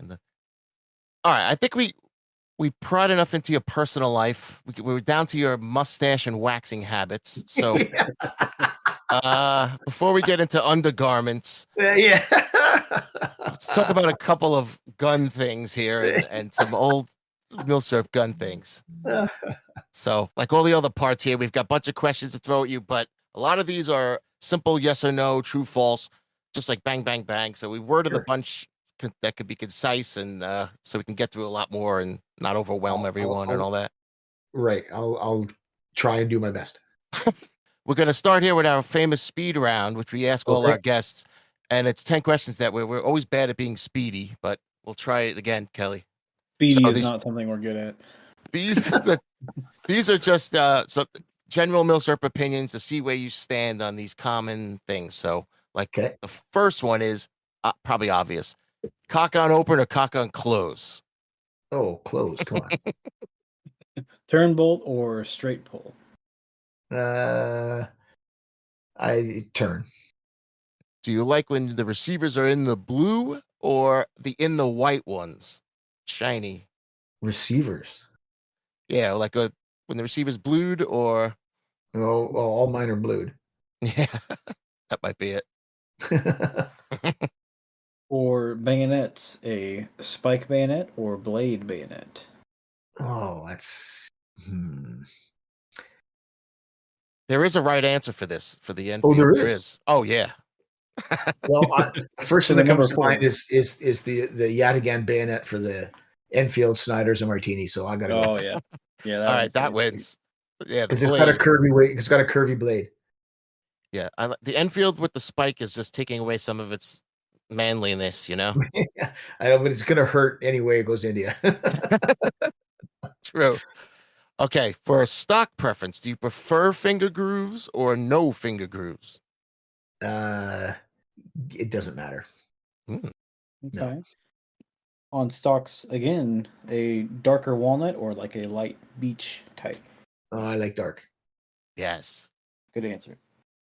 Okay, do you like a stripper clip fed, or M block fed?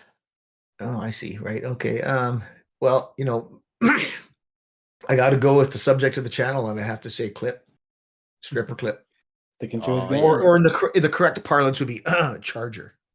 Yes, Tom. Well, I'm doing the colloquial terms here. But I can acknowledge the superiority of certain types of end block for sure. Right. Especially when you're using them once. You're right. Yeah. For front sights, protector ears or no protector ears?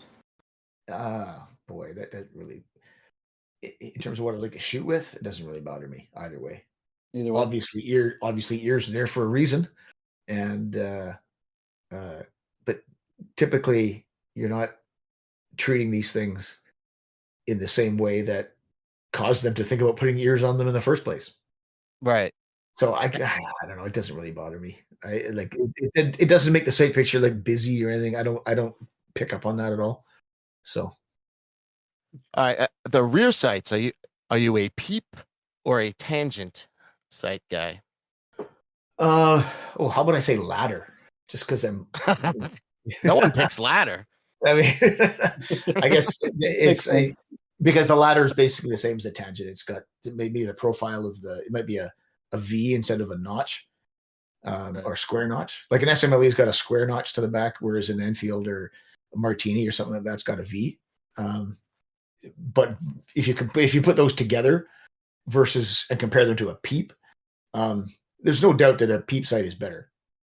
But am I gonna? Oh.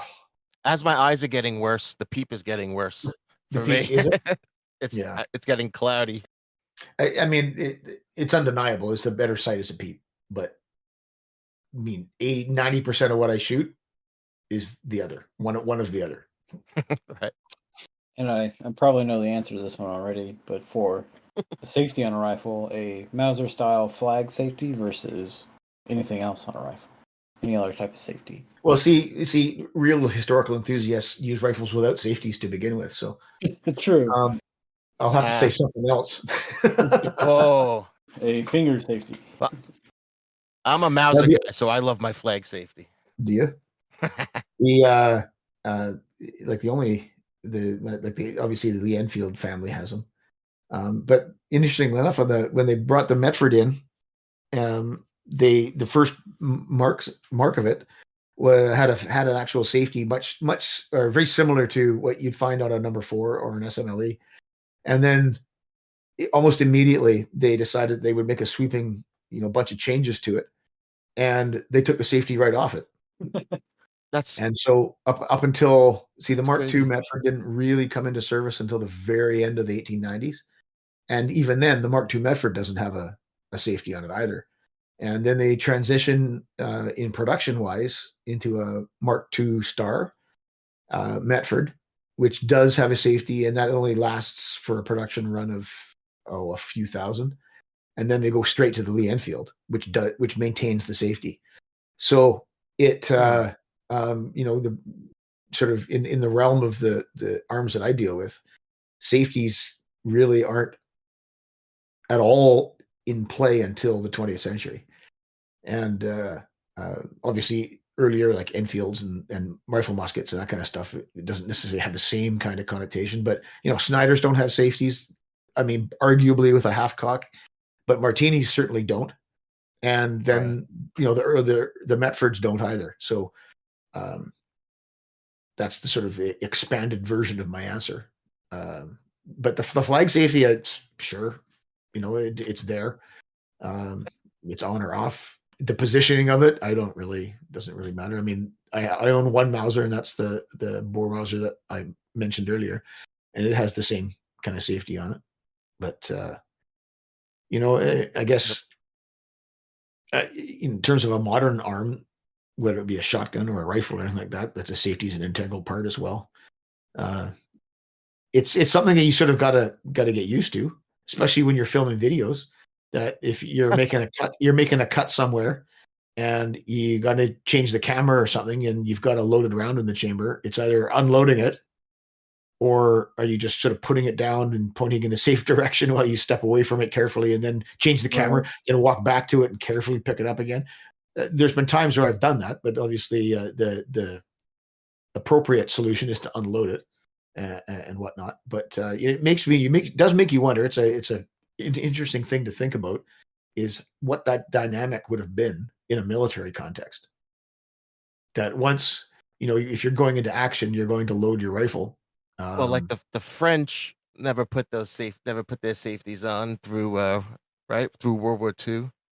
Yeah, not even the Moss 36 had one. Right, the French, so they had to have that discipline to when you're ready to kill someone is when you put your bullet in there.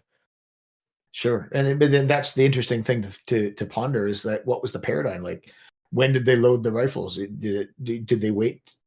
You look at if you go back into the era of, say, flintlock arms, the early part of the 19th century and further back than that they would have loaded before they go into action.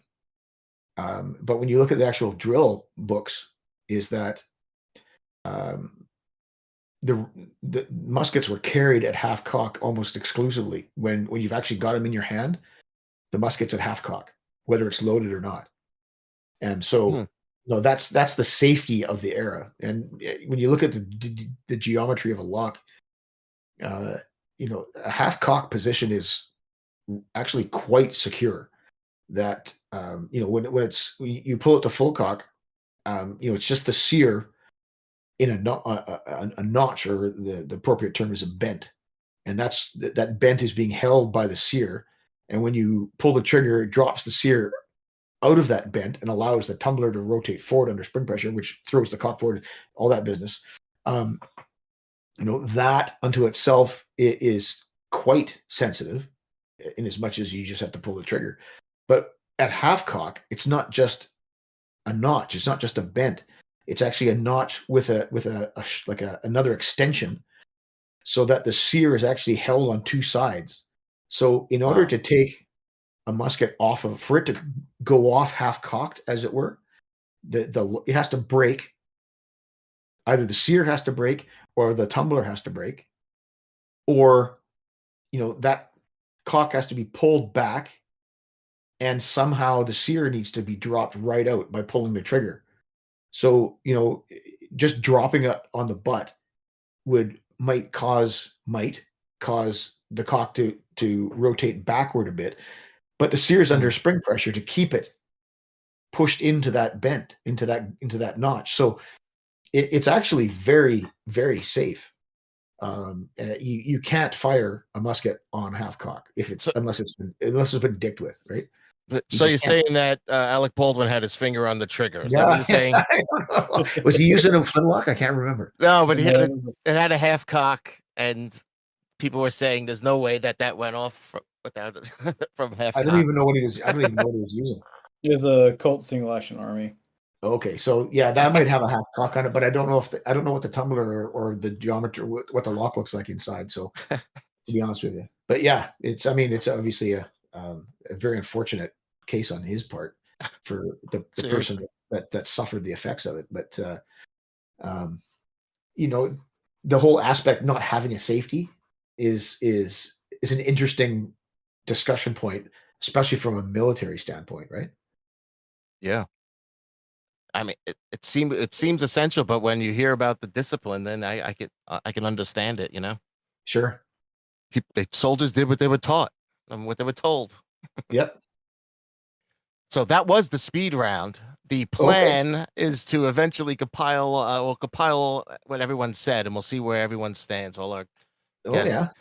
And we haven't had a lot of weird guests on, so we haven't had any crazy answers. Oh no. No. So. All right. So a couple more Milsurp questions here, and then we're going to get this. We have some UK firearm questions or Empire questions. Yeah. So would you rather have a mint condition gun with 100% zero matching parts, or a really, really shitty gun, but everything is original and matching?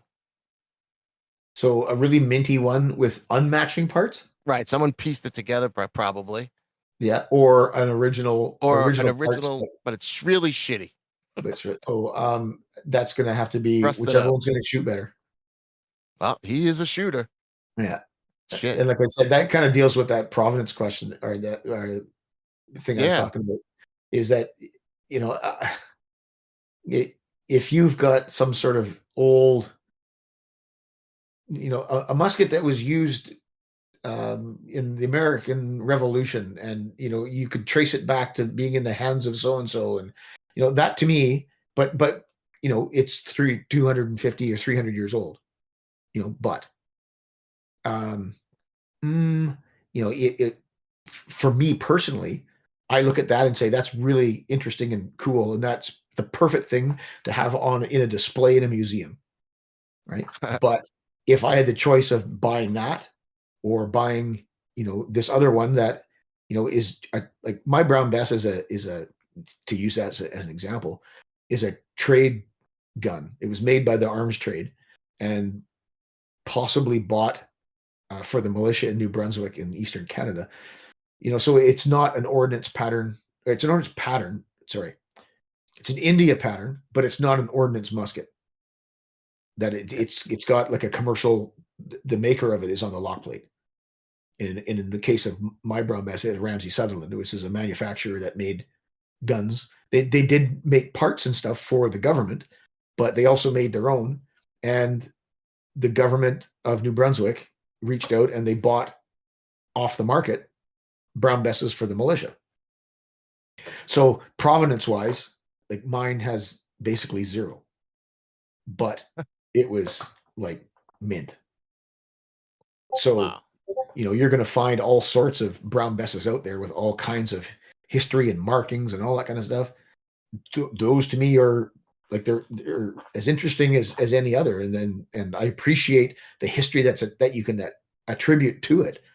But if it comes down to it, you know, it's rusted out or it's mechanically unsound or it's unsafe.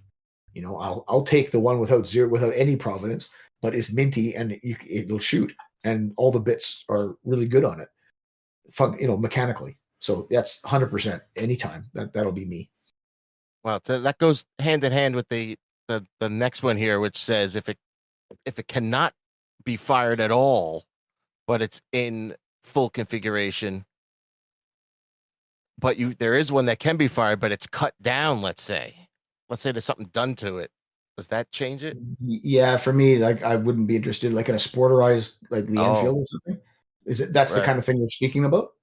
Yeah, something like that. Yeah, no, 100%. Like that doesn't interest me at all. Unless like if the wood's cut down and that's the only example that's out there, you know, I actually went through this process. I didn't bring it to fruition because I ended up having another presented to me that took away that necessity. But I was looking for like a Lee-Enfield carbine, cavalry carbine, and they just don't. They're not, unless I guess they might be out there for the people that know. But I'm not one of those guys. And I was looking everywhere for them and asking all my contacts, and eventually I just came across one. But it was a like parts. It had the butt and, you know, the body, receiver, barrel, but it was missing its forestock. It had, for whatever reason, it was missing all this. And it wasn't particularly expensive, but it was, you know, the barrel hadn't been cut. The bolt was in it and it was there. And the magazine and everything was there, but it just didn't have a forestock and all the, like the barrel band and the nose cap and stuff.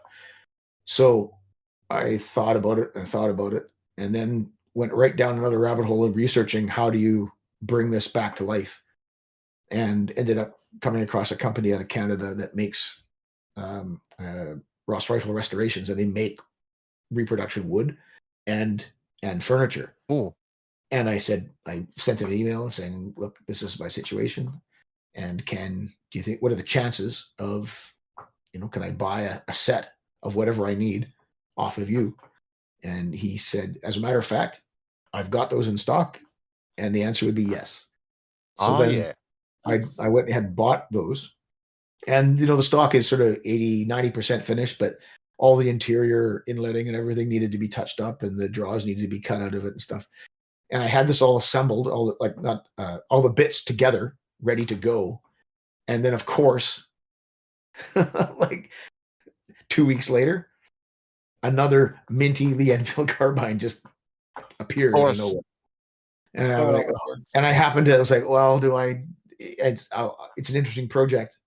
And based on my limited experience doing that kind of stuff, it's a fun thing to do. But is this other one, is it too good to pass up? And, it was reflected in the price. It wasn't a parts, gun for that matter. And I hummed and hawed about it and said, oh, what the hell? Just go ahead and buy it.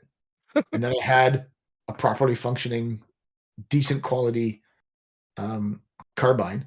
And then I had a friend actually who was like, oh, yeah, sure, I'll do that. No problem.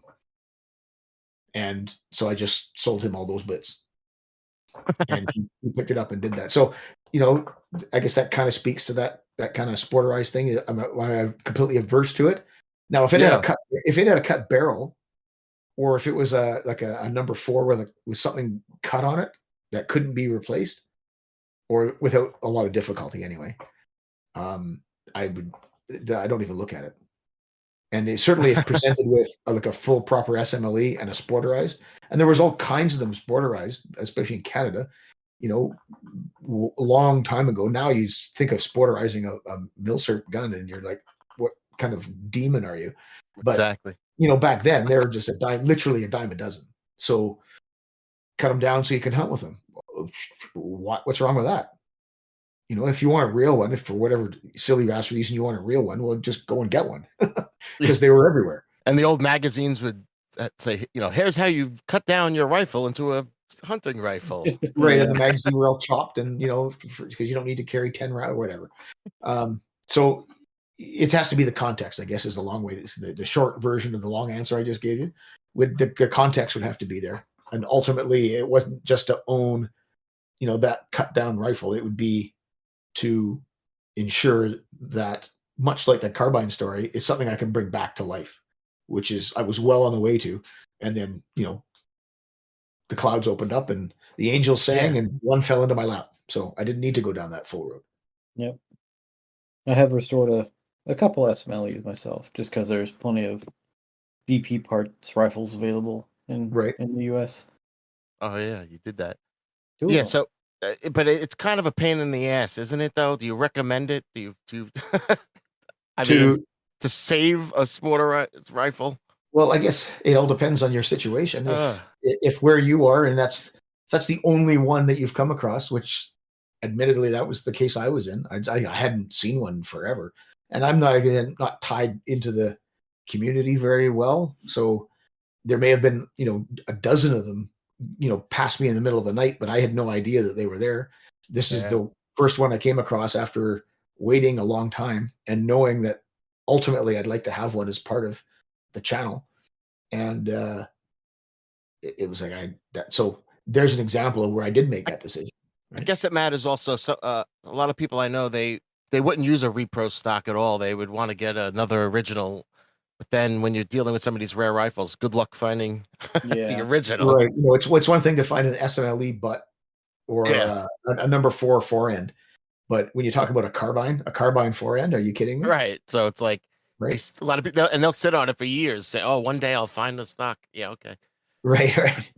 Good luck. And that's why, to me, it's not the provenance. I was fully and more than willing to, take that reproduction wood and basically bring it back to as close to reality as possible. Not trying to fake anything. It's just it would be what it would be. But ultimately, it would be presentation purposes. It would be a fully correct carbine in terms of all the parts are there. And also that these things did break in service, and they got fixed.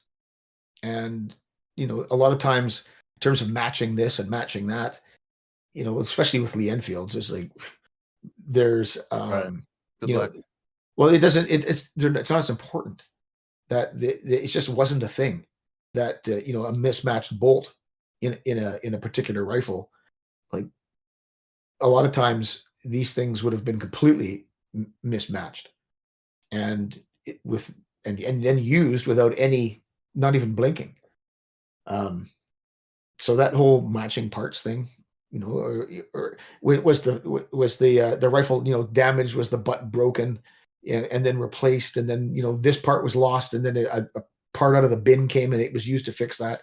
I mean, that's an interesting part of its service history, but it just shows you that, something that coming out of the factory doesn't always finish its life in the same configuration, right? Right. And That's so, part of the story of that gun. well, sure. And so Those repairs. as far as me fixing that carbine, like, okay, it's not a factory made forend, but it's made out of the same wood, and I just have to take the time to bring it to as close the profile as possible. And all these other parts, yes, they're not original parts, but they're made like they're CNC manufactured based on originals, et cetera, et cetera. And when presented with zero opportunity to own one and this opportunity to fix one up, I'll go with that. And I did go with that. Right? And now you have the experience of shooting it in Sure. the same configuration. Exactly. Wait. Well, if you finished it. Right. Now you have the other. Now I have that one, yeah. All right. All right. This is the last one here on the Milsurp in general here before we hit the UK guns here. It's a quick one here. It's just yes or no questions. It's called a trio of trios. Okay. All right, Kelly, you want to do this one here? 3? Yeah. Yes, 3 threes. Yes So or no's. These are simply, are you a fan of, and then we run through Okay. it. Are you a fan of the Gewehr 98 roller coaster sights, the Longa Vizier sights? I can't really. I think I fired one once, and everything else I know about it is just what perhaps anybody else who doesn't own one knows about it, but is interested. I understand it's a very fine sight picture, and so that would probably not be the same kind of ease of which to learn compared to something that I'm more used to and I own. It's a big love it or hate I know it. it's a yes no sight. question, but am I a fan of it? No. There you go. Fair enough. Now something a little more closer to home. Okay. To an outsider, the kind of complicated Ross Mark III rear sight. Okay. It's complicated for, I guess, when you look at the detail of it, but to use it is no more complicated than a number 1 sight on a number 4, or a Mark 1 sight on a number 4. So it's got 2 battle sights, which there's varying takes on what they're set for, and I haven't shot it enough to be able to figure it out. One's like 600 and the other one's 1,000. Wow. Right. Holy I mean, cow. the barrel on the Ross is what many inches longer than an SMLE, and so technically, I don't know what the velocity with proper Mark 7 out of the Ross is. One would expect it might be a bit faster than the 2440 that Mark 7 is generally attributed with. So, and the Mark 7, that's out of an SMLE. So it's going to shoot a bit faster. And the range at which the bullet doesn't go higher than a man, so to speak, is, it's almost at 600. Right? It's like 500, I think, and something with Mark 7 ammunition. So having a battle sight at 600 is theoretically it's there. And then you've got the adjustability of it when you flip it up, and there's yards and a vernier scale. So I think perhaps that is a bit overemphasized, is the complexity of the Ross sight. Personally, I've never found it to be at all complicated, because if I want to set it for a range, then you just look down and you dial it up to that range, just like a Mark 1 sight on a number 4, or an SMLE, tangent sight. You just push the button in and rock it forward to 300. Okay, so you set it. Compared to the Lee-Enfield sights, any of the Lee-Enfield sights, Well, like I say, better than all of them, you think? Well, they're all different, right? The SMLE's got different sights to the number 4. The number 4 had 4 different types. The Mark 1 has a full machine, like adjustable by a screw ladder, and a battle sight. And I know Mike from Bloke on the Range did an exhaustive study about number 4 sights. And then you go to the Mark II, which is just the simple 3 and 6. It's a little flip type. Flip. Yeah. The L sight. And then you go to the Mark 3 and 4, which are 2 versions of the same, which are simplified Mark 1s.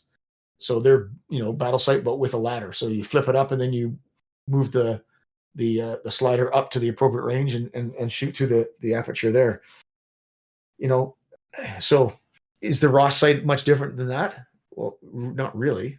It has more features, but I wouldn't say that it definitely looks wild. Like it has a when you look at it, unique profile. It does, intimidating. Because it's got funny angles in it, because when you flip it down, you got to get the charger bridge in the way. Yeah, it's stacked. The Ross is got some questionable design features for sure. Like the charger goes inside, like on an angle, which is bizarre, and I didn't know that until I owned one. And it's just incredibly difficult. My best charger, it's all been sanded and emery clothed on the inside. It's super slick, and you can just like breathe on the rounds and they'll slide into an SMLE. With the Ross, I'm fighting every single round into that magazine. It's just the way the magazine's built. It's got these spring-loaded lips that you've got to overcome when you're putting. It doesn't just flip-flop into a double-stack magazine. It's just, it's definitely not my favorite in terms of like handling. I have a Mark II, and I just pull the button down, the lever down, and just dump my rounds in. I need to get a Ross. As was intended, right? As was intended. Yeah. I tried doing it fast a lot, and it's not easy to do really quick all the time. I've tried. Sure. Unfortunately, what pattern? Like a Mark II 8-star? Yeah. I have one of the U.S. training ones. Right. They went through so many different patterns of Mark II Rosses. I think they got as high as Mark II 4-star. And then they went backwards, I think, for the U.S. ones, like what mine was. Yeah. They downgraded them back to Mark IIs. Oh, wow. Or 2 stars. I know, because they came up with versions of it that didn't match the regulations for competition. And so they just retroactively threw some things on there, like a bayonet lug, because in order to compete in the UK, in the military circles, you needed to use a service rifle, and service rifles needed a bayonet lug. So then they added that to it, and that became a star. And then they ultimately put a charger bridge on it, and that was another star. Or it was at the 4th star or something. I don't know. It was just an absolute hodgepodge, the Mark II, and that whole pre-Great War era. They're just it had its strengths, but as a rifle in development to be in the military, it was horrible. At least they like the Mark III compared to the Mark II. The Mark III is like, I don't even know why they call it a Mark III Ross. Maybe it's because it had to be called a Ross because it was his. Yeah, right. But it's like a completely different rifle. Right. Completely different rifle. The bolt is the bolt, the magazine, everything's different about it. Everything. Right. And so it's just like to compare the two, they're incomparable. So so when I speak of the Ross, I'm speaking as the Mark III. The Mark II was what was used basically in peacetime. The Mark II was never used like in war. So owning one personally isn't necessarily that important for me. But obviously the Mark III Ross has got all that history behind it and baggage, if you want to call it. Exactly. One more. Yeah, the US similar model 1903.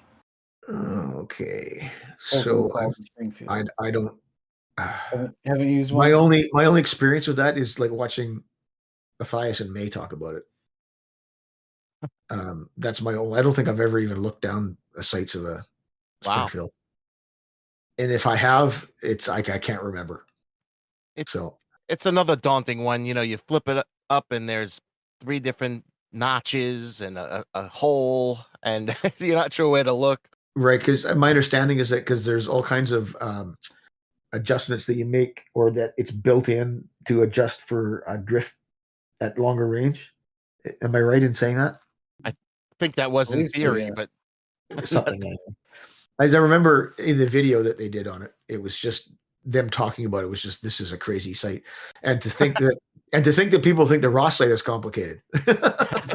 right. 1903 is worse, I think. Right. So I guess that would be my answer to it then, based on our ham-fisted conversation right now.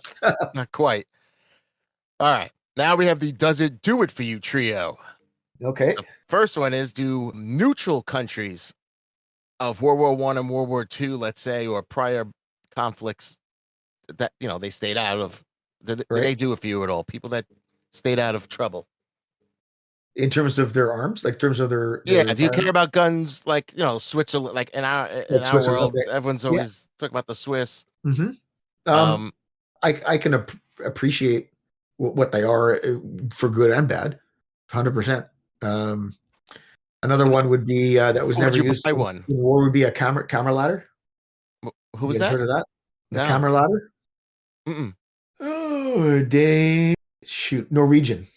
And like 1840s breech loader, capping breech loader, under hammer, like just a funky rifle. Do I have a desire to own one? No, but I have friends that do. I fired them before, and it's like the marvel at the engineering and how far in advance it is compared to what the paradigm was at the time. 1840s was still in the era of smoothbore percussion muskets, for crying out loud.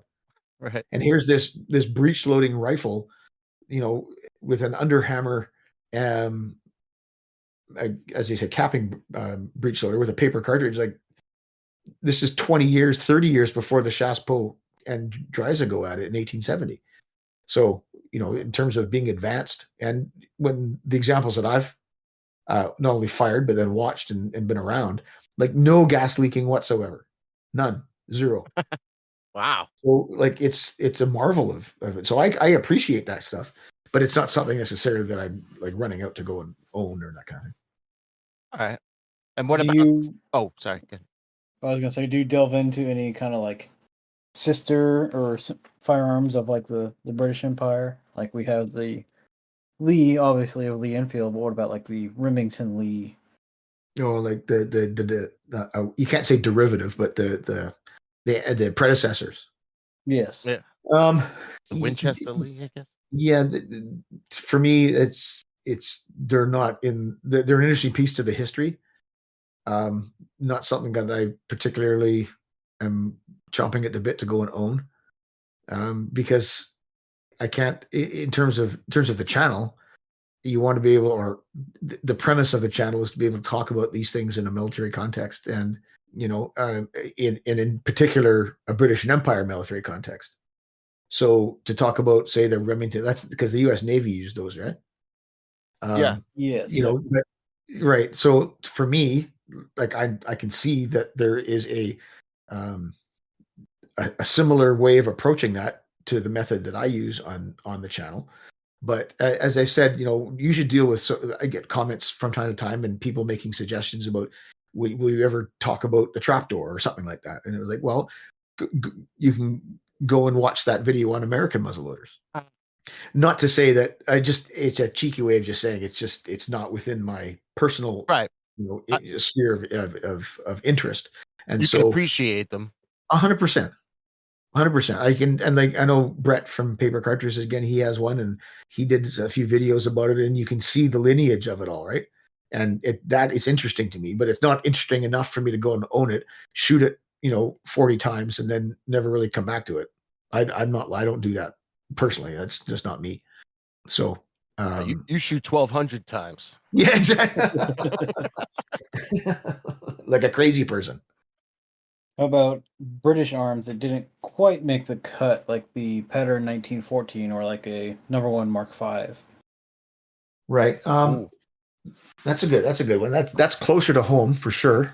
There's the P14, something that's always asked about, and although it's used in the American context, right, obviously, is the P17. It doesn't, and has limited use in the Great War as a sniper rifle. There's pictures of troops on their sniper course, that kind of thing, in France with P14s. That it's definitely not a no thanks, I'll pass, but it's not like the next thing on the list, if that makes sense. So it's got a very niche, it's sort of like the number 5. It's got a very niche kind of slot to fill in, and maybe I'll get to that one day. I call that the you have a want list and a need list. Maybe those are on your want list. Yeah, okay, that's a good way. That's a good way to put it. Yeah, for sure. But you don't need it. Yeah, I can see that. The P14 really didn't do much for Britain either. Let alone Canada. Well, in Canada, believe it or not, it wasn't the P14; it was the P17. And during World War II, they were used all over the place as training rifles in 30-06. Oh, so they had did they have the red stripe? Yes, that's exactly well. Yeah. Okay. So how about South America? They get no love. Do any South American firearms do it for you? Did you ever purchase one? The closest I come to South America is my Boer Mauser, which basically is the same rifle, but it's obviously not. They ended up in Chile, I think. Yeah, the 1895. Yeah, so I think the last batches were actually sent to Chile that had been earmarked for the Boer republics, if I'm remembering correctly. Yes, the blockade rifles. So but how many South American countries used Mausers? Didn't they all? All of them. Yep. Well, yeah. Needless to say, I have a bunch of South American firearms. The ceremonial Chilean troops still carry them. Yeah, they had a lot of interconflicts that many thousands died that really should get more, I was going to say praise, but should get more attention. Attention, for because sure. Nobody, covers these things really. I don't know. I looked at documentaries in their life from like 7 years ago. So we need something. Well, maybe the channel Chilean muzzleloaders will put a big spread on. Yep. Chilean muzzleloaders. Let's do it. But for my interests and sort of what draws me to research stuff, that's unfortunately, much like you mentioned, just sort of a passing interest. Right. And do commercial firearms? I know you said one of yours is a commercial firearm technically, but in general, the Brown Bess is technically it's a trade gun. Yeah. Right. So in general, do commercial firearms do it for you at all? But I think we kind of know that now. You need that military tie-in. Yeah. So this is a military arm. It was made by basically a private company. Right. Who apart from filling government contracts to make, bits and pieces or even put them together, also it was a company in the gun trade and they made their own versions of those. So it doesn't, it's the same arm. It's the same India pattern, musket as the Army used, but it's just made commercially and then sold to a military force in Canada. It's kind of a, how do you put it? It's not a it's not issued gun, but but then it would have been. It was just the way that the system worked is that it wasn't for the British Army. It wasn't an ordnance musket, which is what it would have been. It didn't have doesn't have the markings that an ordnance musket would. It has the proof marks, but that kind of stuff. So I'm just trying to think of a parallel today. Here's this.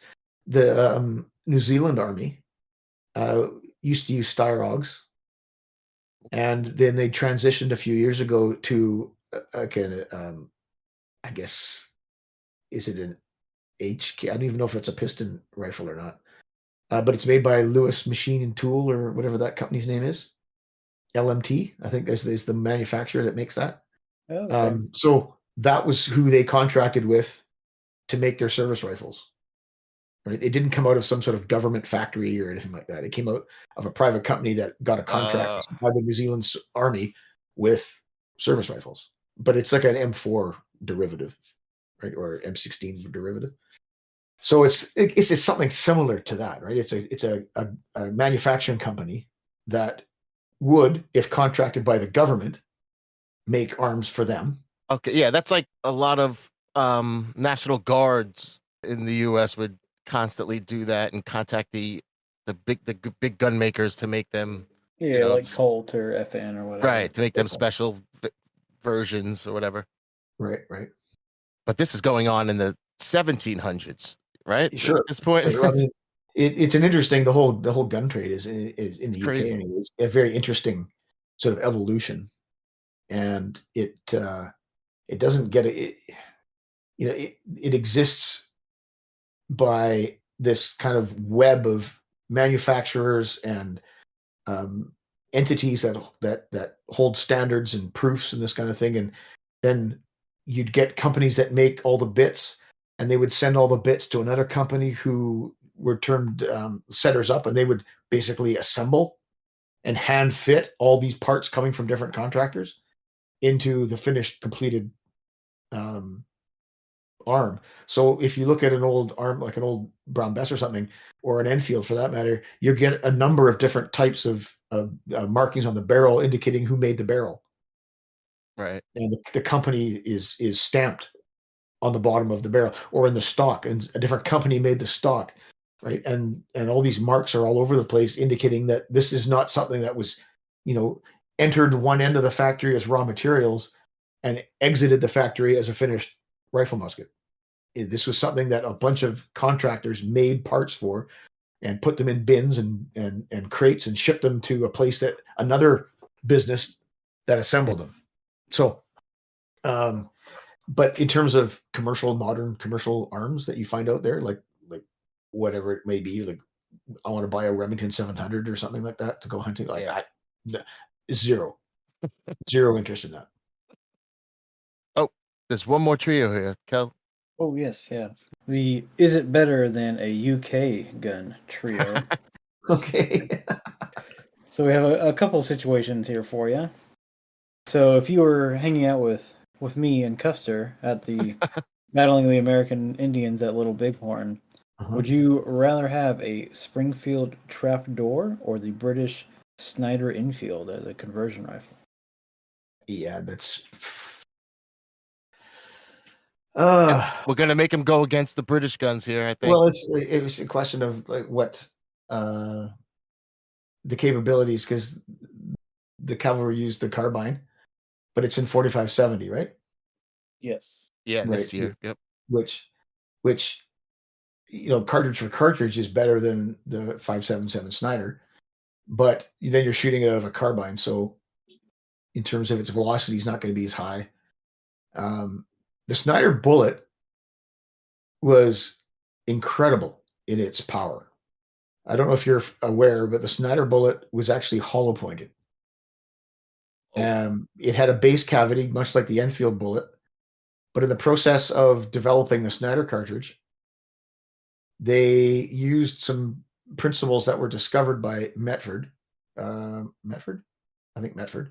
in that the rotational mass of a bullet, it was better to have it on the outside of that mass for stability purposes, because they were having some issues with stability.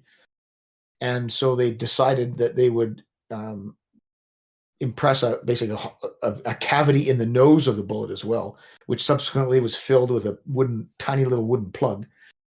But what this ended up doing was achieving what they were trying to do, which was make it more stable. But inadvertently, they turned this thing into a 58, let's just say 58 caliber, like hollow point bullet that weighed 460 grains or something. Yeah. So imagine what that's like when it hits something. Oof. It's just like devastating. So to say, action for action, is the Trapdoor better? It's got an automatic extraction, versus the Snider, which doesn't. In battle, what your rate of fire is going to be very, very similar. Compare a Snider rifle with a Trapdoor carbine. You have a bayonet to fight with, which you don't have on a carbine. Oh, I didn't think of that. And now if we're talking Snider carbines, but like carbine for carbine, they actually look very similar. It's the Snider cavalry carbine's got a cut down stock, much like the Trapdoor carbine looks like. But in terms of a Snider rifle, That's an Arsenal thing. That's the way they were built. Oh, okay. Yeah. And but if you're talking about the Snider rifle, then it's the same length as a P53 with the same bayonet. So at least when it came to grips, you'd have that. So there's something to chew on, I guess. But I guess they're not, it's hard to say because I don't know too far apart. I guess it sounds like. Yeah.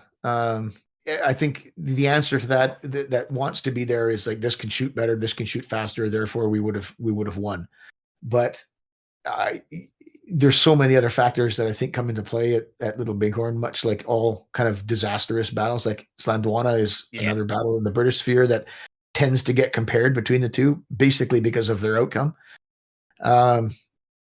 But Slandwana wasn't lost because of lack of firepower. Slandwana was lost because of lack of men and not being able to cover the frontage and defend what needed to be defended from where it had to be defended from. And they were outmaneuvered. They were just overmaneuvered because there were so many Zulus. They came from everywhere, and you can't defend everywhere when you don't have enough manpower. But where they were massed, they held the Zulus off. And it wasn't until the point that the flank was completely compromised that the whole battle collapsed. If they were able to hold a flank or hold some sort of all-around defense, which they didn't have the manpower for at the time, the outcome may have been different. But it's a very complicated kind of situation to assess without looking right into the weeds of it, which I've done quite considerably at Islandwana. And the people that I've talked to and experts and what kind of stuff. But the Little Bighorn piece, I have not put that same kind of effort into. So I can't comment in as many details in that. From what I understand, it's strategic problems and not the guns issues. Yeah. Right. That's for sure. I think ultimately, if you were to put either rifle in the hands of Custer's men, the outcome's not going to be any different. Nah. All right. For our next one, comparing the two, in the trenches of Western Europe in World War I, would you rather have the model of 1917 or the Lee-Enfield No. 1 Mark III star? Oh, SMLE. Oh yeah. I mean, you guys are setting me up here to. No, well, this one, I picked the 17. That's one of my favorites here. Sure. I understand your bias. But ultimately, you shot more out of that Enfield than me. It's just personal preference. It's really not speaking much in the way of what rifle's better, because those kinds of questions are always, related to specifics that you might find on a range or something. Like, oh, look, I can shoot 800 yards. It's got way better accuracy. I can, that has such little to play in the environment that these things are being used in, right? Like especially when it comes to the last part of the war, the war's not being won by rifles. People gravitate to that because it's something that you have in your hand and you use as an individual. But the way war is fought on the Western Front had so little to do with a man shooting a rifle. It had things to do with the Lewis gun pounding rounds into wherever it had to do with the amount of artillery that was around for these battles was just astounding. The numbers of guns, the rates of fire, the barrages that were put down. I didn't believe when I first heard that there would be barrages that would go for like days, nonstop. I couldn't imagine you can go for days and just keep doing it. And they built whole rail systems. Yeah. Like the British Army at the end of the Great War was perhaps the sort of best army at its craft anywhere. It took a long time to get there, obviously. But they had learned so many lessons, had adapted to so many changing situations that the German army had put them in, and because they themselves were adapting. Right. And it took so long for the industrial sort of power to come to a point where it was finally providing what was needed repeatedly, right? And it took to the end of the work to get there. And so it's an interesting. I enjoy reading about this. I enjoy talking about it because it the fact that a British soldier could shoot 10 rounds rapid in 40 seconds or 30 seconds or whatever, it matters so little because it True. was about trying to follow the barrage when you're 50 yards behind it and get there. And half the time you didn't even need your rifle. They were just there and you surprised them or got there. Other times it was a stiff fight. But it was about, hand grenades and Lewis guns. And yes, rifles had a role to play, but it wasn't what it was like in 1914 when that's all there was. So just to pick one rifle above the other, like if we pick a battle that was like some of the actions around Ypres in 1914, first battle of Ypres, Germans were launching these crazy attacks based on like with no preparation, no artillery, just sending. They made this one attack in the Ypres salient during that battle where it was like students that had been joined, a few months before, and they were sensing that they could just with one last push, we've heard that before, sort of finish the British, punch through, and will basically win the war. And they sent these students in on the story goes they were sort of formed up and they all linked arms and they all marched, into the attack, and they were just shot down. There's another story in the same battle of the Prussian Guard attacking, and they were themselves shot down.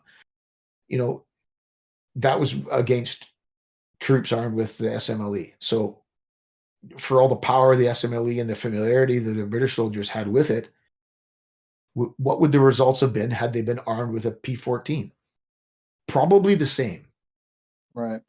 So, Right. The fact that you have 10 rounds in the magazine versus 5, all this stuff, the outcome would have been the same because it was the situation of where the musketry, where the fire and how it was placed, not necessarily the specific details about how good this rifle is. Now, was it jamming and not, being brought out of action because of mechanical issues like maybe at Ross? And were there instances where a battle was lost because of that? Well, thankfully, not outright. But as I said, if the British troops had been lying there on the ground at Ypres with P-14s in their hand, would the outcome of those particular actions have been any different? I'd say no. I did hear the Lee-Enfield was pretty good in the mud, and it didn't get jammed up as much as some of the other rifles in muddy conditions. I think that's just one of those things that,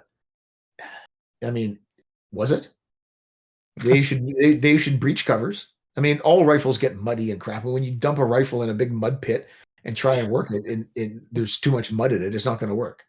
So, I think again, to say that it functioned better in the mud. Well, what does that mean? In my mind, this is what I think when I hear that kind of thing, is that. Well,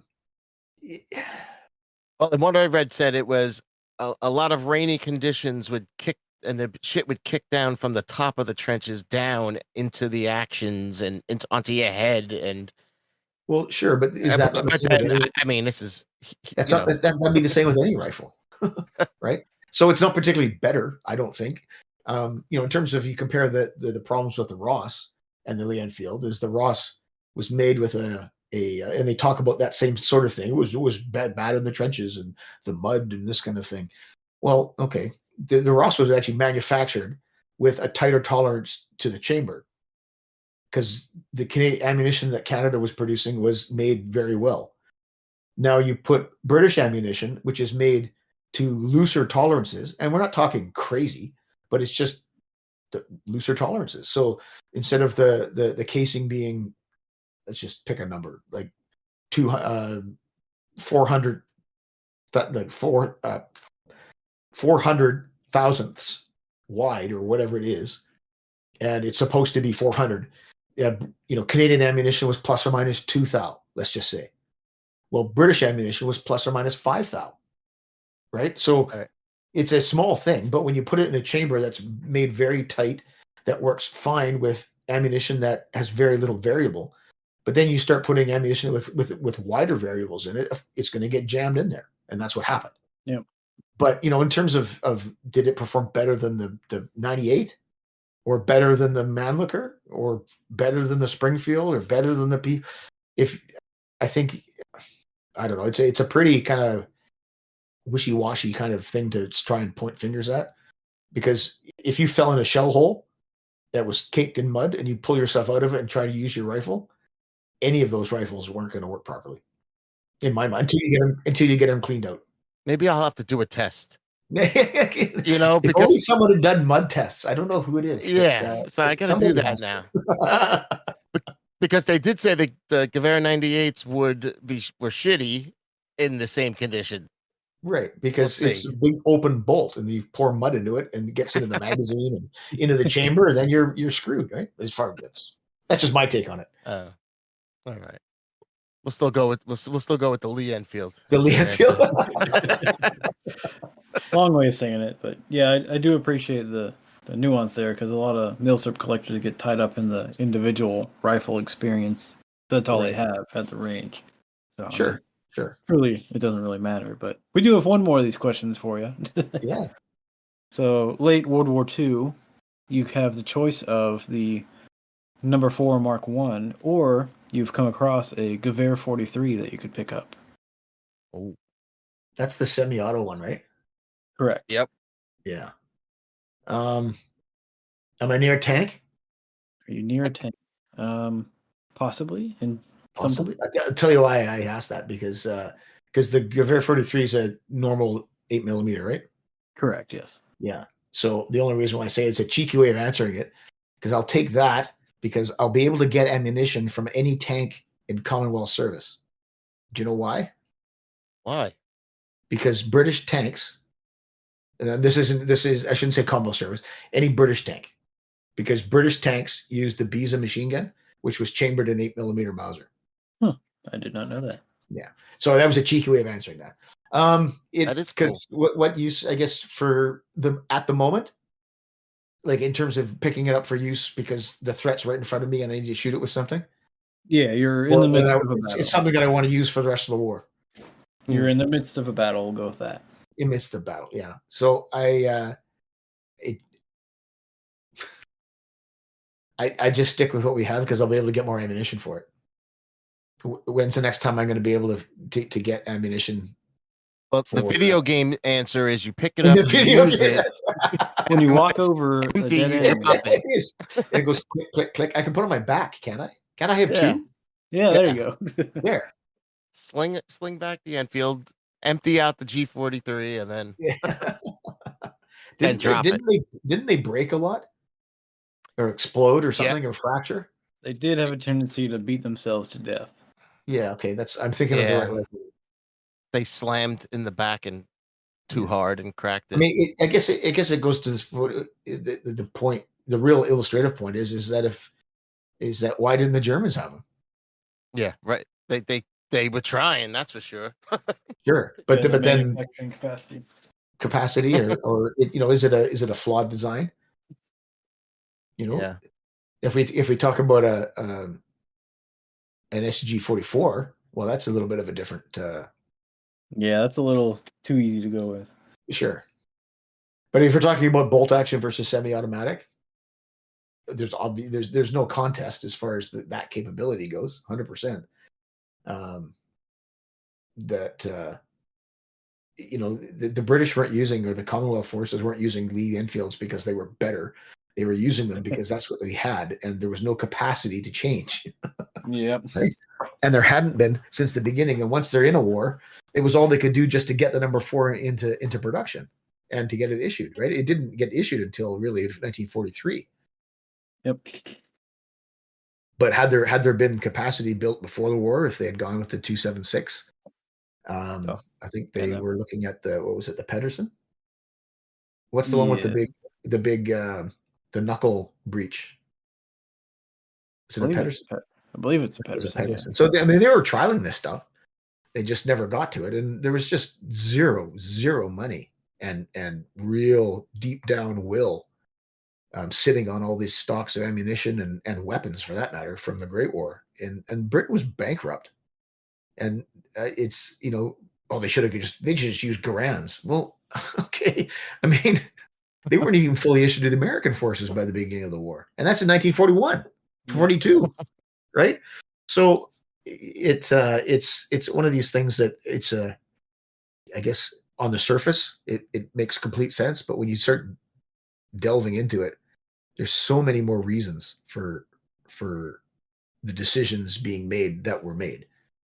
And in my mind, it's sort of like, as a soldier, were there examples of people using different weapons that were sort of outside of the normal issue? Sure. I mean, there's pictures of New Zealand troops using M1 carbines I was going to say Anzio, but at Casino. Right. Well, that's absolutely not in the Commonwealth system. So, but he had it. They're using it. He got photographed with it, and seemingly in a realistic setting, not necessarily, right in the moment of contact, but certainly it was picked up somewhere and used. The M1 was used in a semi-official capacity in Burma by the British forces in isolated examples. So these kinds of things happen because they're seen to be better than what they have. It's a better solution. Interesting. I did see a British marked Garand at a gun show over the weekend. Well, that's interesting. I don't know what the circumstances would have been. Yeah, I'm not sure either. It could have been something that was brought in as a trial pattern or not pattern, but just brought in to trial it or something along those lines. They were never issued in any kind of unit capacity that I know of. That doesn't mean I'm right, but it's just that's generally my understanding, and I've never seen examples of it that way. But I guess that's another question altogether. We're on UK guns, so let's keep it rolling on UK and British Empire or Empire guns. I got my hat on, ready to go. Put your hat on. Put your ostrich hat on. Yeah, ostrich hat. We're gonna start backwards with the Brown Bess. Okay. To be continued.